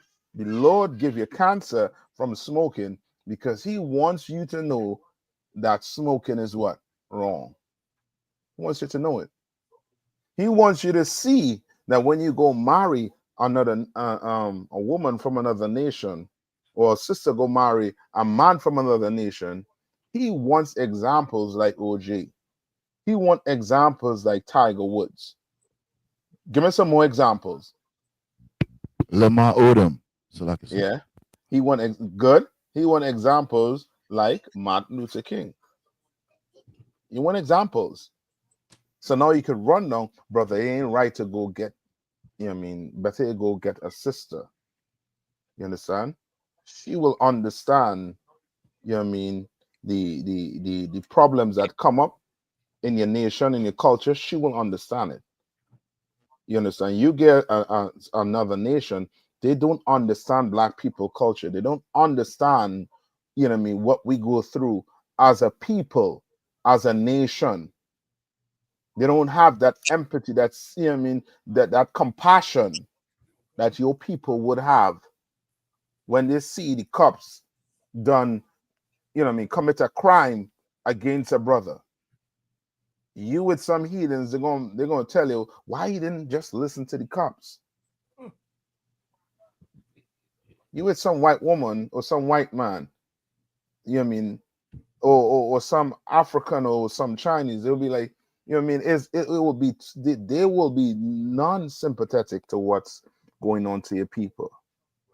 So now, is the black woman mouth, you know what I mean, a nuclear bomb in the house? Yes. But guess what? You could come into the I.S.U.P.K. and we show you how to deal with it, how to defuse that bomb. You understand? We'll show you how to, you know what I mean, what wire to nip. So that bomb don't go off in the house and kill everybody. And now the cops run up inside and everybody don't get, you know what I mean, you don't get hurt in the process. You in jail because of it. You come in here, you're gonna learn how to deal with that man. You understand? We're gonna learn how to deal with each other. Come on. So like I don't want, if I may, Mhm. we have a young man in the classroom tonight. Go ahead. His name is Young Man Omar, and he had a question, Adawan. Here he is. Come on, bring it. So I just wanted to ask, who is it that we serve? Who was it that we serve? Yes. Pertaining to the Bible you're speaking about, right? Who we serve.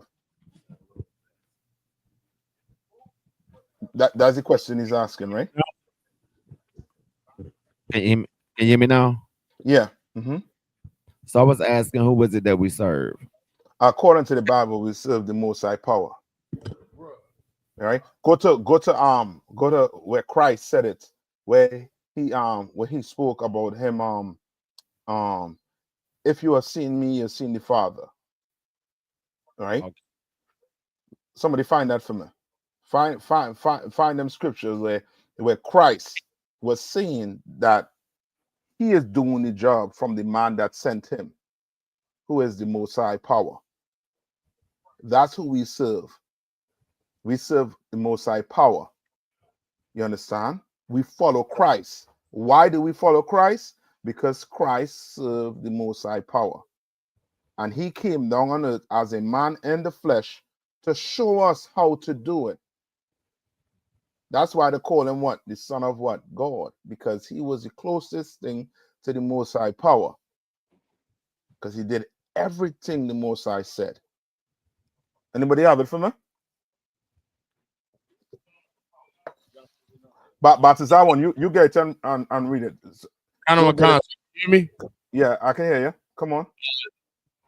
It's John chapter 14, verse 9. So like I said. Go ahead.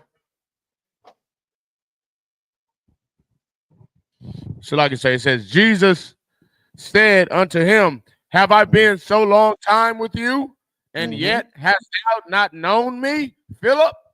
He that has seen me has seen the Father. And how sayest thou then, show us the Father? Right. It's like is Philip telling Christ, well, Show me the Most High. Who do you serve? Christ. And Christ had to tell him, yo, you didn't see the work I doing? I'm doing what? I'm performing miracles. You understand? I'm healing people. I raised Lazarus from the dead. I do all this, and you're still asking who I serve? And Christ had to tell him, yo, you seen me, you seen who? The Father. You understand? That's why we say what?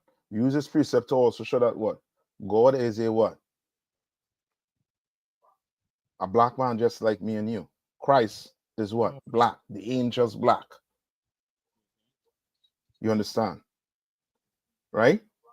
Give me some more. Give me another one. Where Christ made reference to the Father. Who is Yahweh? And then give me where Moses went to the Lord and asked him what? What did Moses ask the Lord? So like I said, Mm-hmm. your people want to know who you are and what's your name. Give me and that. The Lord told Give me that. Moses. No, hold Okay, on. come on. Hold on. Get it for me. Get it for me. I'll pull that. Because black people in the Christian church, you understand, they don't know who they worship. They think they worship in the God of the Bible. They're not worshiping the God of the Bible. You are not going to be worshiping the God of the Bible until you walk through them doors in this school. Then you're going to understand what the Lord likes and what the Lord does not like. And you know you have to do what the Lord like. There's no in between. There's no choice. You don't have a choice in the matter. You don't. If there was a choice in the matter, why are black men getting AIDS? Why black women getting AIDS? If there's a choice, if you could, you could sleep with whoever you want to sleep with. There's a choice. Then why you getting STDs? You understand? Why you're being born to a mother and father who is on drugs, opioids? Why? Now you're gonna have a lot of questions to ask, right? If you telling me there's a ton of Christian church going up and more black people are suffering, more Hispanics, more Native Indians. Come on. I got another Salaki, the brother got another question. Go ahead. No, hold on. Before the other question, give me the one with Moses. Oh, come on. Mm-hmm. Come on, sir. Mm-hmm. This is the book of Exodus chapter 3 and verse 13. Mm-hmm. And Moses said unto God, Behold, when I come unto the children of Israel, and shall say unto them, The God of our fathers have sent me unto you. You understand? And it's the same thing. The children is like, okay, well, Moses, okay, you say such and such is the case, right? That the Lord sent you and you, we out here in the wilderness, right? You know what I mean? Well, you take us from good life in Egypt. You brought us out in the cold. We hungry. You understand? Then, you know what I mean? Who will do this to us? Who will bring us out here? Read on. Kanamokan, the God of our fathers have sent me unto you. And they shall say to me, What is his name? What is his what? What is his name? What is his name? Okay, well, you know what I mean? Who we serve? What is this man name that we serving? You say we serving. You say the God of our fathers. Read on. Khan, what shall I say unto them? And Moses asked the Most High, what shall I say unto them, your people? Not everybody, but your people. Read on. Khan, Exodus chapter 3 and verse 14. And God said unto Moses, I am that I am. Right? God was being what here? He was being sarcastic. Because how dare you question who God is? You understand? His people question who he was. The question, who the hell is him? Like you say is, you know what I mean, the God of our fathers. Who the hell is the God of our fathers? You understand? Read on.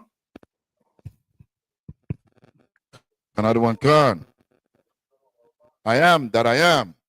And he said, thus shalt thou say unto the children of Israel, I am, I've sent me unto you. So, right? Because the Lord was pissed off.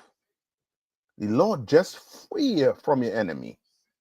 He just buried the Egyptian army beneath the sea, beneath that river. You understand? Make them relics. You understand? And now you're questioning who the hell he is. Read on. Does it say anywhere there where he says his name? It's in another chapter. I'm about to get it for you right now. I don't want. Come on. All right. So this is the Lord name. The Lord name is not Yahuwah, Yahweh. You understand? The Lord name is not that. Come on. Salakia, sir. Come on. And he says his name in this very verse, and he says that's his name forever. He says his name is Yahweh, and that's his name forever in this very verse. That's what he says. Khan, which verse you talking about? 3 and 15. Exodus 3 and 15. Come on, read it. Kind of what in the Hebrew, like in English, it says, the Lord, the God of your fathers, has sent thee. But in the Hebrew, it says, my name is Yahweh. That is my name forever. That's what it says in the Hebrew. That's it. Tawada Yanaza. And that's the Lord name. The Lord name in the Hebrew is Yahweh. You understand? Yeah, get it. Tawada Yanaza. You understand? The Lord name is Yahweh. You can't say Yahweh. You can't say you saying Yahweh. He's not answering to that name. You understand? Right? Come on. Okay. So now, what's the other question? The young man have? Yes, I was saying basically in the beginning of everything before I believe Christ or God was before he brought people on this earth. I was told basically he had a language and people on earth didn't know how to speak that language. So how did English come upon? English, the English came upon us by the slave master. It's just like it's okay. The Bible, the Old Testament is written in what?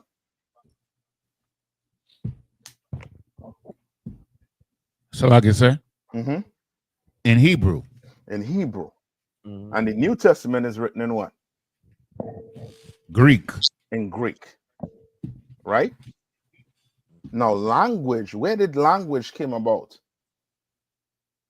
Young man G, where did language came about? The different language. Salakia. The different language came in when you first record of that different language coming in. That was in Genesis. Let me get it for you. Salakia. Let me get it for you. 11 and 3. Salakia. Right? Genesis 11 and 3. A good question, brother, asking. You know what I mean? How we speak in English? Why we speak in English? Because just like your oppressor, he finds a way to just keep on fighting and destroying themselves. So guess what? The Spaniards, though they are white people, they speak what? Spanish. So in their mind, they're what? They're not associated with the British. They're not associated. Come on. No, so like I had when the English language was a distinct language, and I also have Genesis 11. Come on, give me the English. Give me that. Kind of a con. English as a distinct language emerged with the Anglo-Saxon invasion of Britain in the 5th century AD. The Germanic tribes, including the Anglo-Saxons and the Jews brought their language, which evolved into Old English. That was Right. Around the 5th century, sir. That's it. And now remember, okay, it's almost like what defines a nation? What defines your nation? The Israelites. What defines us? Slugger. Come on. How we live our lives. Okay. Slugger, sir. Come on. Israel is defined by the law, statutes, and commandment. That defines who we are. Oh, okay. Yes, but okay. There's something else that that goes with having a culture. Language. Yes, that's what defines a culture. We're the what? What do they call us? The Hebrew Israelite. Hebrew is a what? Language. Israelite is your what? Your nationality, your race, your ethnicity. You understand? So you're a Hebrew Israelite, meaning we speak what? Hebrew. That defines us. So now today, what do black men speak? Salaki. English. Right? So now, when you read Hebrew Israelite, or when you hear Hebrew Israelites, you are not going to what? Associate yourself with being what? An Israelite. Why? Because you don't speak what? Hebrew. Who speaks Hebrew or claims to speak Hebrew today? No, let a young man answer. Small hats. Oh, hold on. Let a young man answer. Young man, who speaks Hebrew today?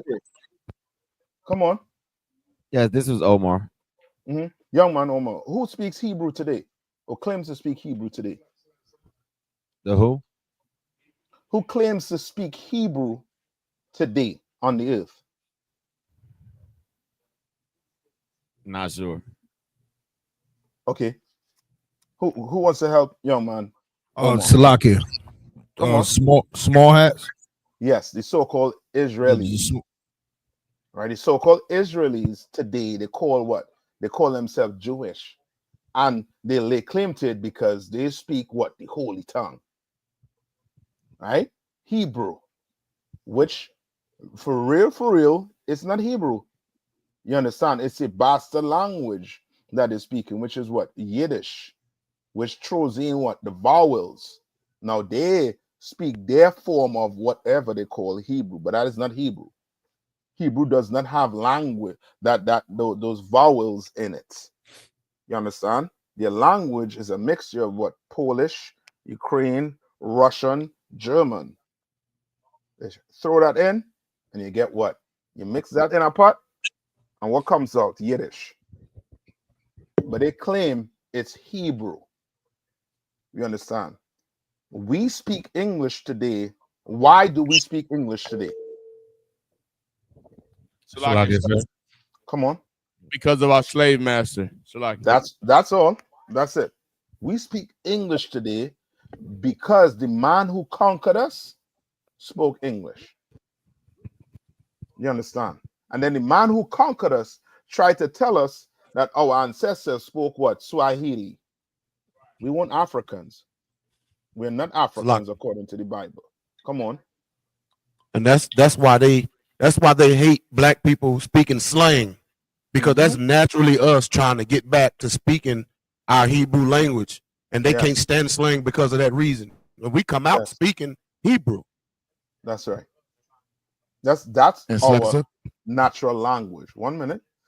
And what you have to understand also too is when we spoke Hebrew, and then Yanazar, what's the other Hebrew? So like I said, we have the ancient Hebrew, and we have the Assyrian Hebrew. Right. And the Assyrian Hebrew came about by us being in captivity. And what we did was we tried to do what? We tried to do the same thing we're doing right now in America when we speak slang. You understand? Which is we try to come up with a language that me and you understand. That's totally different from the English the so-called white man is speaking. Which they call today is what? What do they call that today? What's the word given to that today? It's called slang, sir.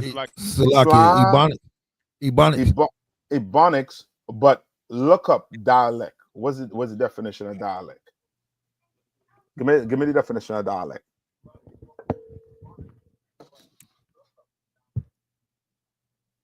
Quick. I know we're coming up on it. We're up on the chime here now. Come on. Dialect, a particular form of a language which is peculiar to a specific region or social group. You understand? Which they refer to as more specific Ebonics, or what's the other term that you all said? Slang. Slang. Right? Salakia, Lord.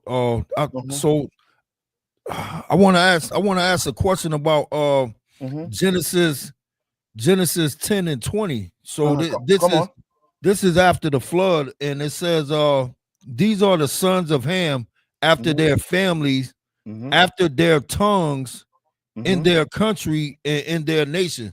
So I know that when you come to Genesis 11 and 1, and they say and the whole earth was of one language and one speech. What was that one language you were speaking? This was Hebrew. That's it.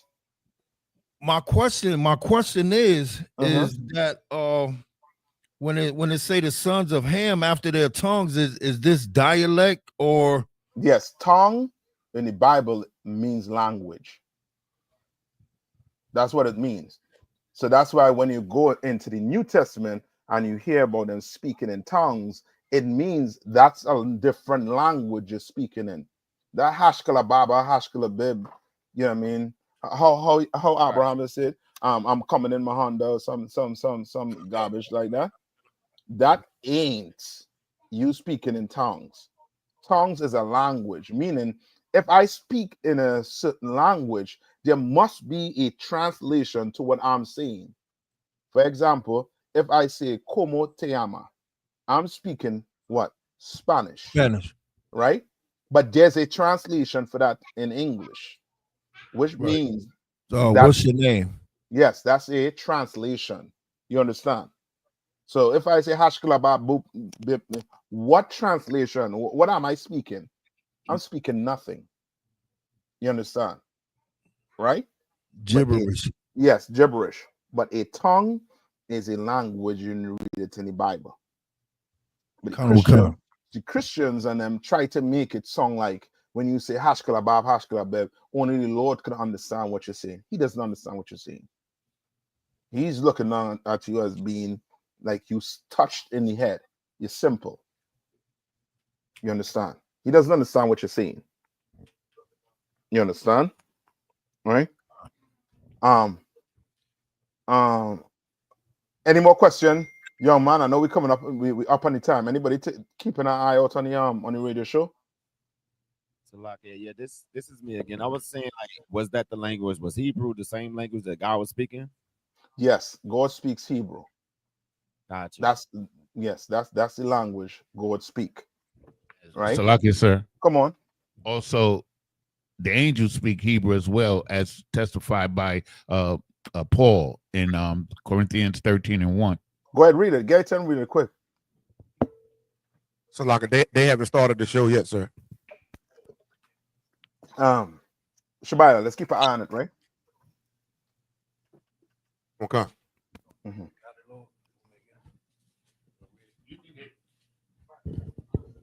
All right. 1 Corinthians, what we at? 13 and 1? 13 and 1, sir. Right. This is the book of 1 Corinthians, chapter 13 and verse 1. Though I speak with the tongues of men. With the tongues of what? Men. Right? The tongues of men. The tongues of men is what? The languages of men. The languages of men. French, Spanish, English, Portuguese, Swahili. You understand? These are tongues of men. These are languages that men came up with. And there's a study in college where they will teach you how to come up with language. That's why when you watch certain TV shows, they they come up like with different people in the TV shows. They come up with language, and then below whatever the person's saying, you know what show comes to mind right now? You all ever see Game of Thrones? What kind? Right? They had a people call it Dothraki, right? They had their language.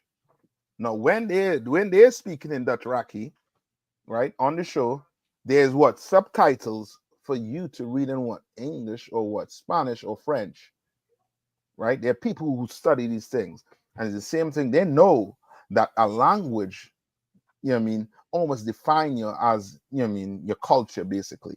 So now because we speak English, some of us think what? We American. You're not American. You understand? So because the Mexicans, they speak Spanish, they're Spaniards, they come from Spaniards. No.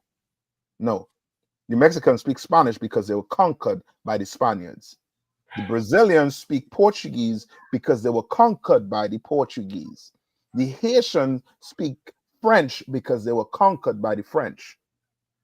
You understand? Now you see where the language comes in and where it starts separating us. Right? Read on. Though I speak with the tongues of men and angels. And what? And angels. Meaning what?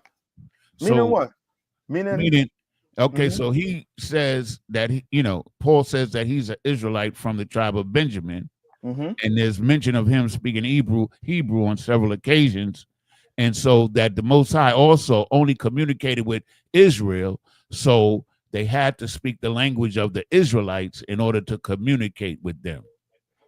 Yes, you understand. Paul spoke what?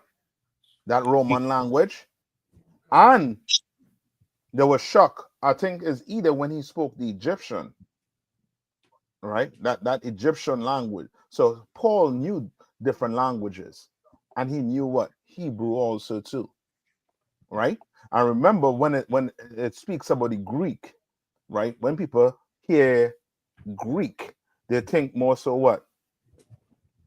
When you hear the language of Greeks, what nationality comes to mind? So, like I said, Edomites. But when you go look for the Hellenist Greek in the Zondervan. Let's get that quick. Salakia. Zondervan. I got one question. So I was also spoken to about the United States actually being the real Egypt. United States being the real Egypt. You have a dollar in your pocket? Yes. Take the dollar off. I found out about this, I'll say 2-3 weeks ago. Yes. So do you have a dollar in your pocket? It's in the car. Anybody has a dollar in the pocket? In the school? Yeah. I'm gonna show the back of it. Yes. What's on the back of it, young man? Omar, what's on the back of that dollar? The pyramid. No, where did you hear about the pyramid? You said, what did I see on it? No, where is associated with the pyramids? It's supposed to be in Egypt. And you're correct. It's in Egypt, right? No, we in America. But in America, do they have the Egyptian obelisk? No. Oh, have you ever been one con, sir? So they do. In DC. Yes, in DC. Now, why do they have obelisks if we in America? Why do we have these things? Remember, what's his name? Like what America does, and this is them showing their pride. This is them showing their pride. And this, as the Bible says, is going to be their downfall. Because this is a very proudful nation. They have us in captivity. They knew who they have in captivity, and they're just dropping clues here. One of the clues is on the back of that dollar bill. What does the all-seeing eye of Ra has to do with America when they're not Egyptians? They're trying to tell you something. They're trying to tell their people something. They're So, like, communicating with their people. Come on. so I was told that basically the pyramid stood for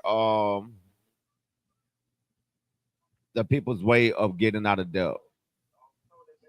Back then, the peers, the people that was living back then that actually built the pyramid. Inside of that pyramid was supposed to be in gold, or they brought gold to the pyramid and they were. So now when they say that, when they say things like that, what are we not what are we going to forget? What are we not going to remember? Now go to Exodus 50. I think it's 20 and give me where it says says Egypt is the house of bondage.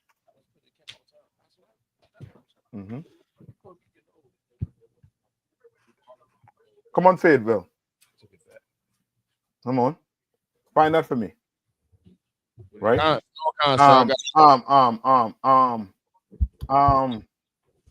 Tabo one, you there?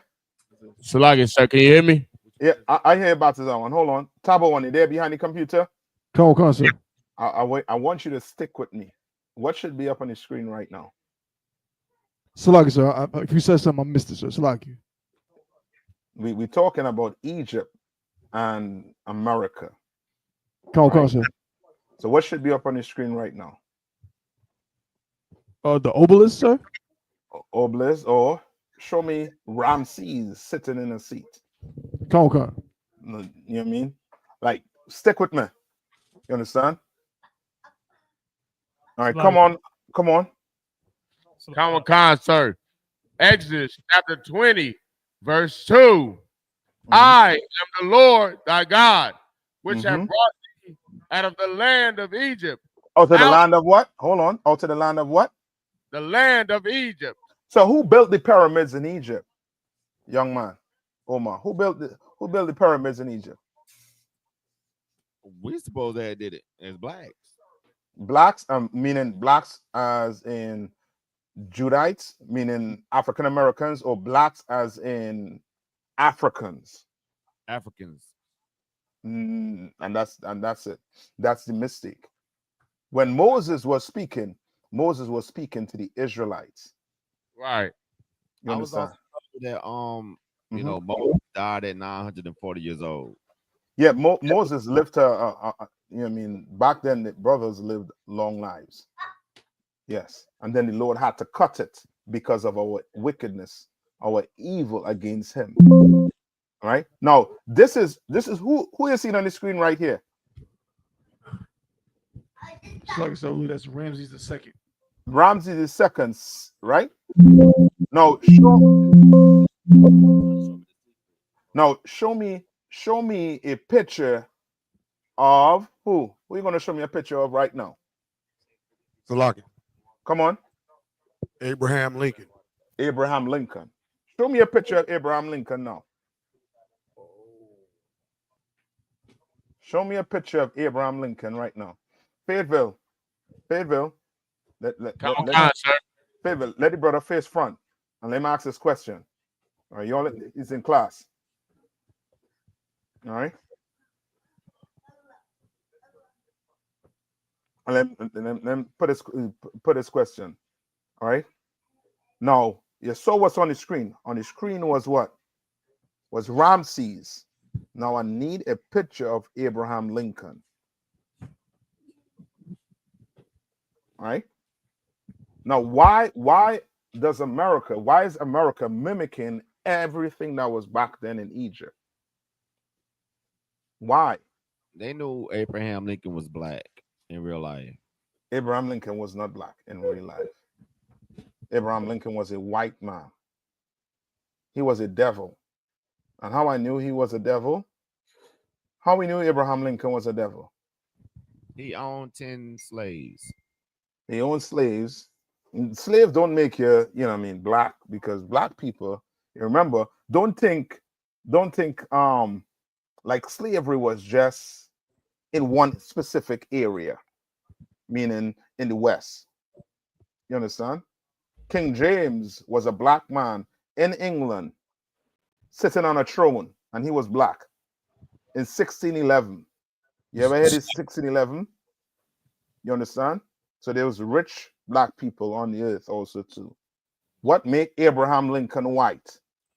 Salakia, sir. Come on. I think that was a famous quote that said that if he could have keep he didn't want to abolish slavery.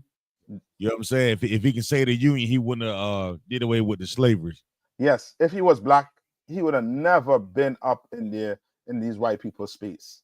This man was Abraham Lincoln was a white man. The reason why they make claim he was black is because they laid claim that that he's the one that freed black people when he never freed black people. This was too beef between brothers, white men, the men in the north and the men in the south over what? Control of the economics.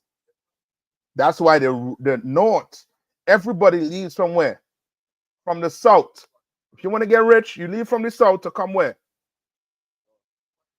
Come up north. You understand?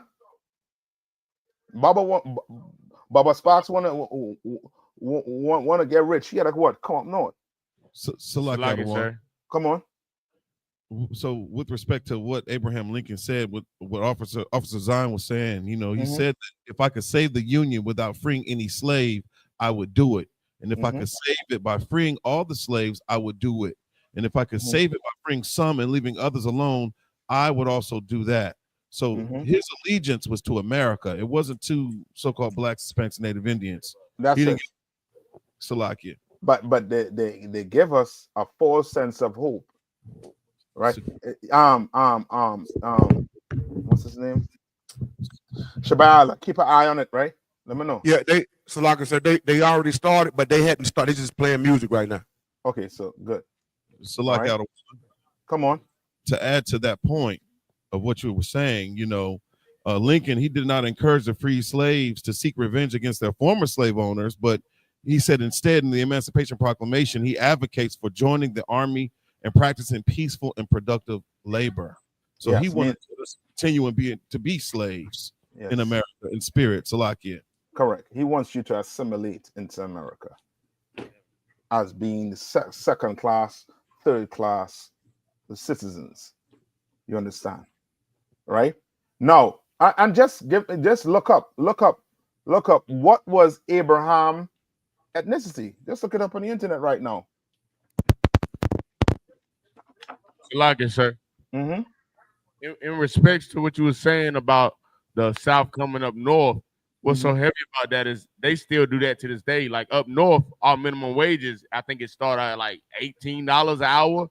Down south, where we at, it's what, $7.25. Yeah, that's crazy, man. So like it. Yeah, that's just when it comes to the oppressor, just think economics.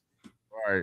Slavery to them was just about economics. It had nothing to do with you being black. You know what I mean? You being black was just an excuse to do it, but it had to do with economics. All right. And also to Tabo, once you do this right now, right? So Abraham Lincoln was what? Of English ancestry.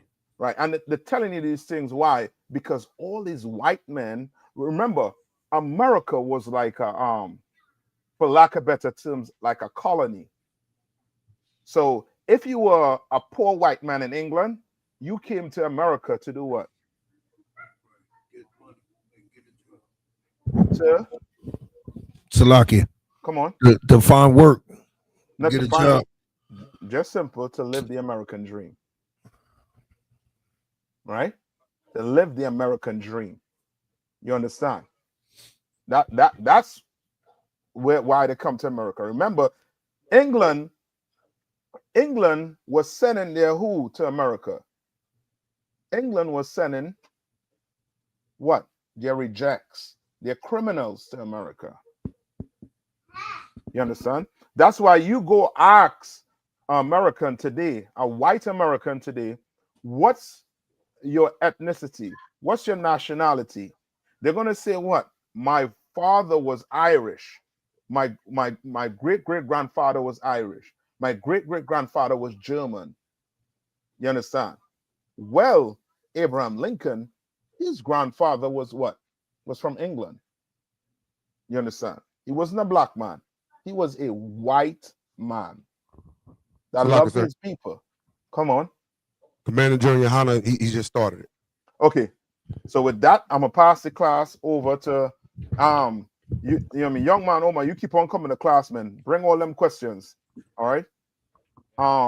With that, I'm gonna pass the class over to Priest and Officer Batzawan. Okay, let's go. Shalom. This is the I.S.U.P.K security announcements. We are the I.S.U.P.K started out at 1 West 125th Street, Harlem, New York.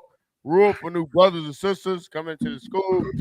When a new brother or sister comes into the school, they are off limits for 6 months.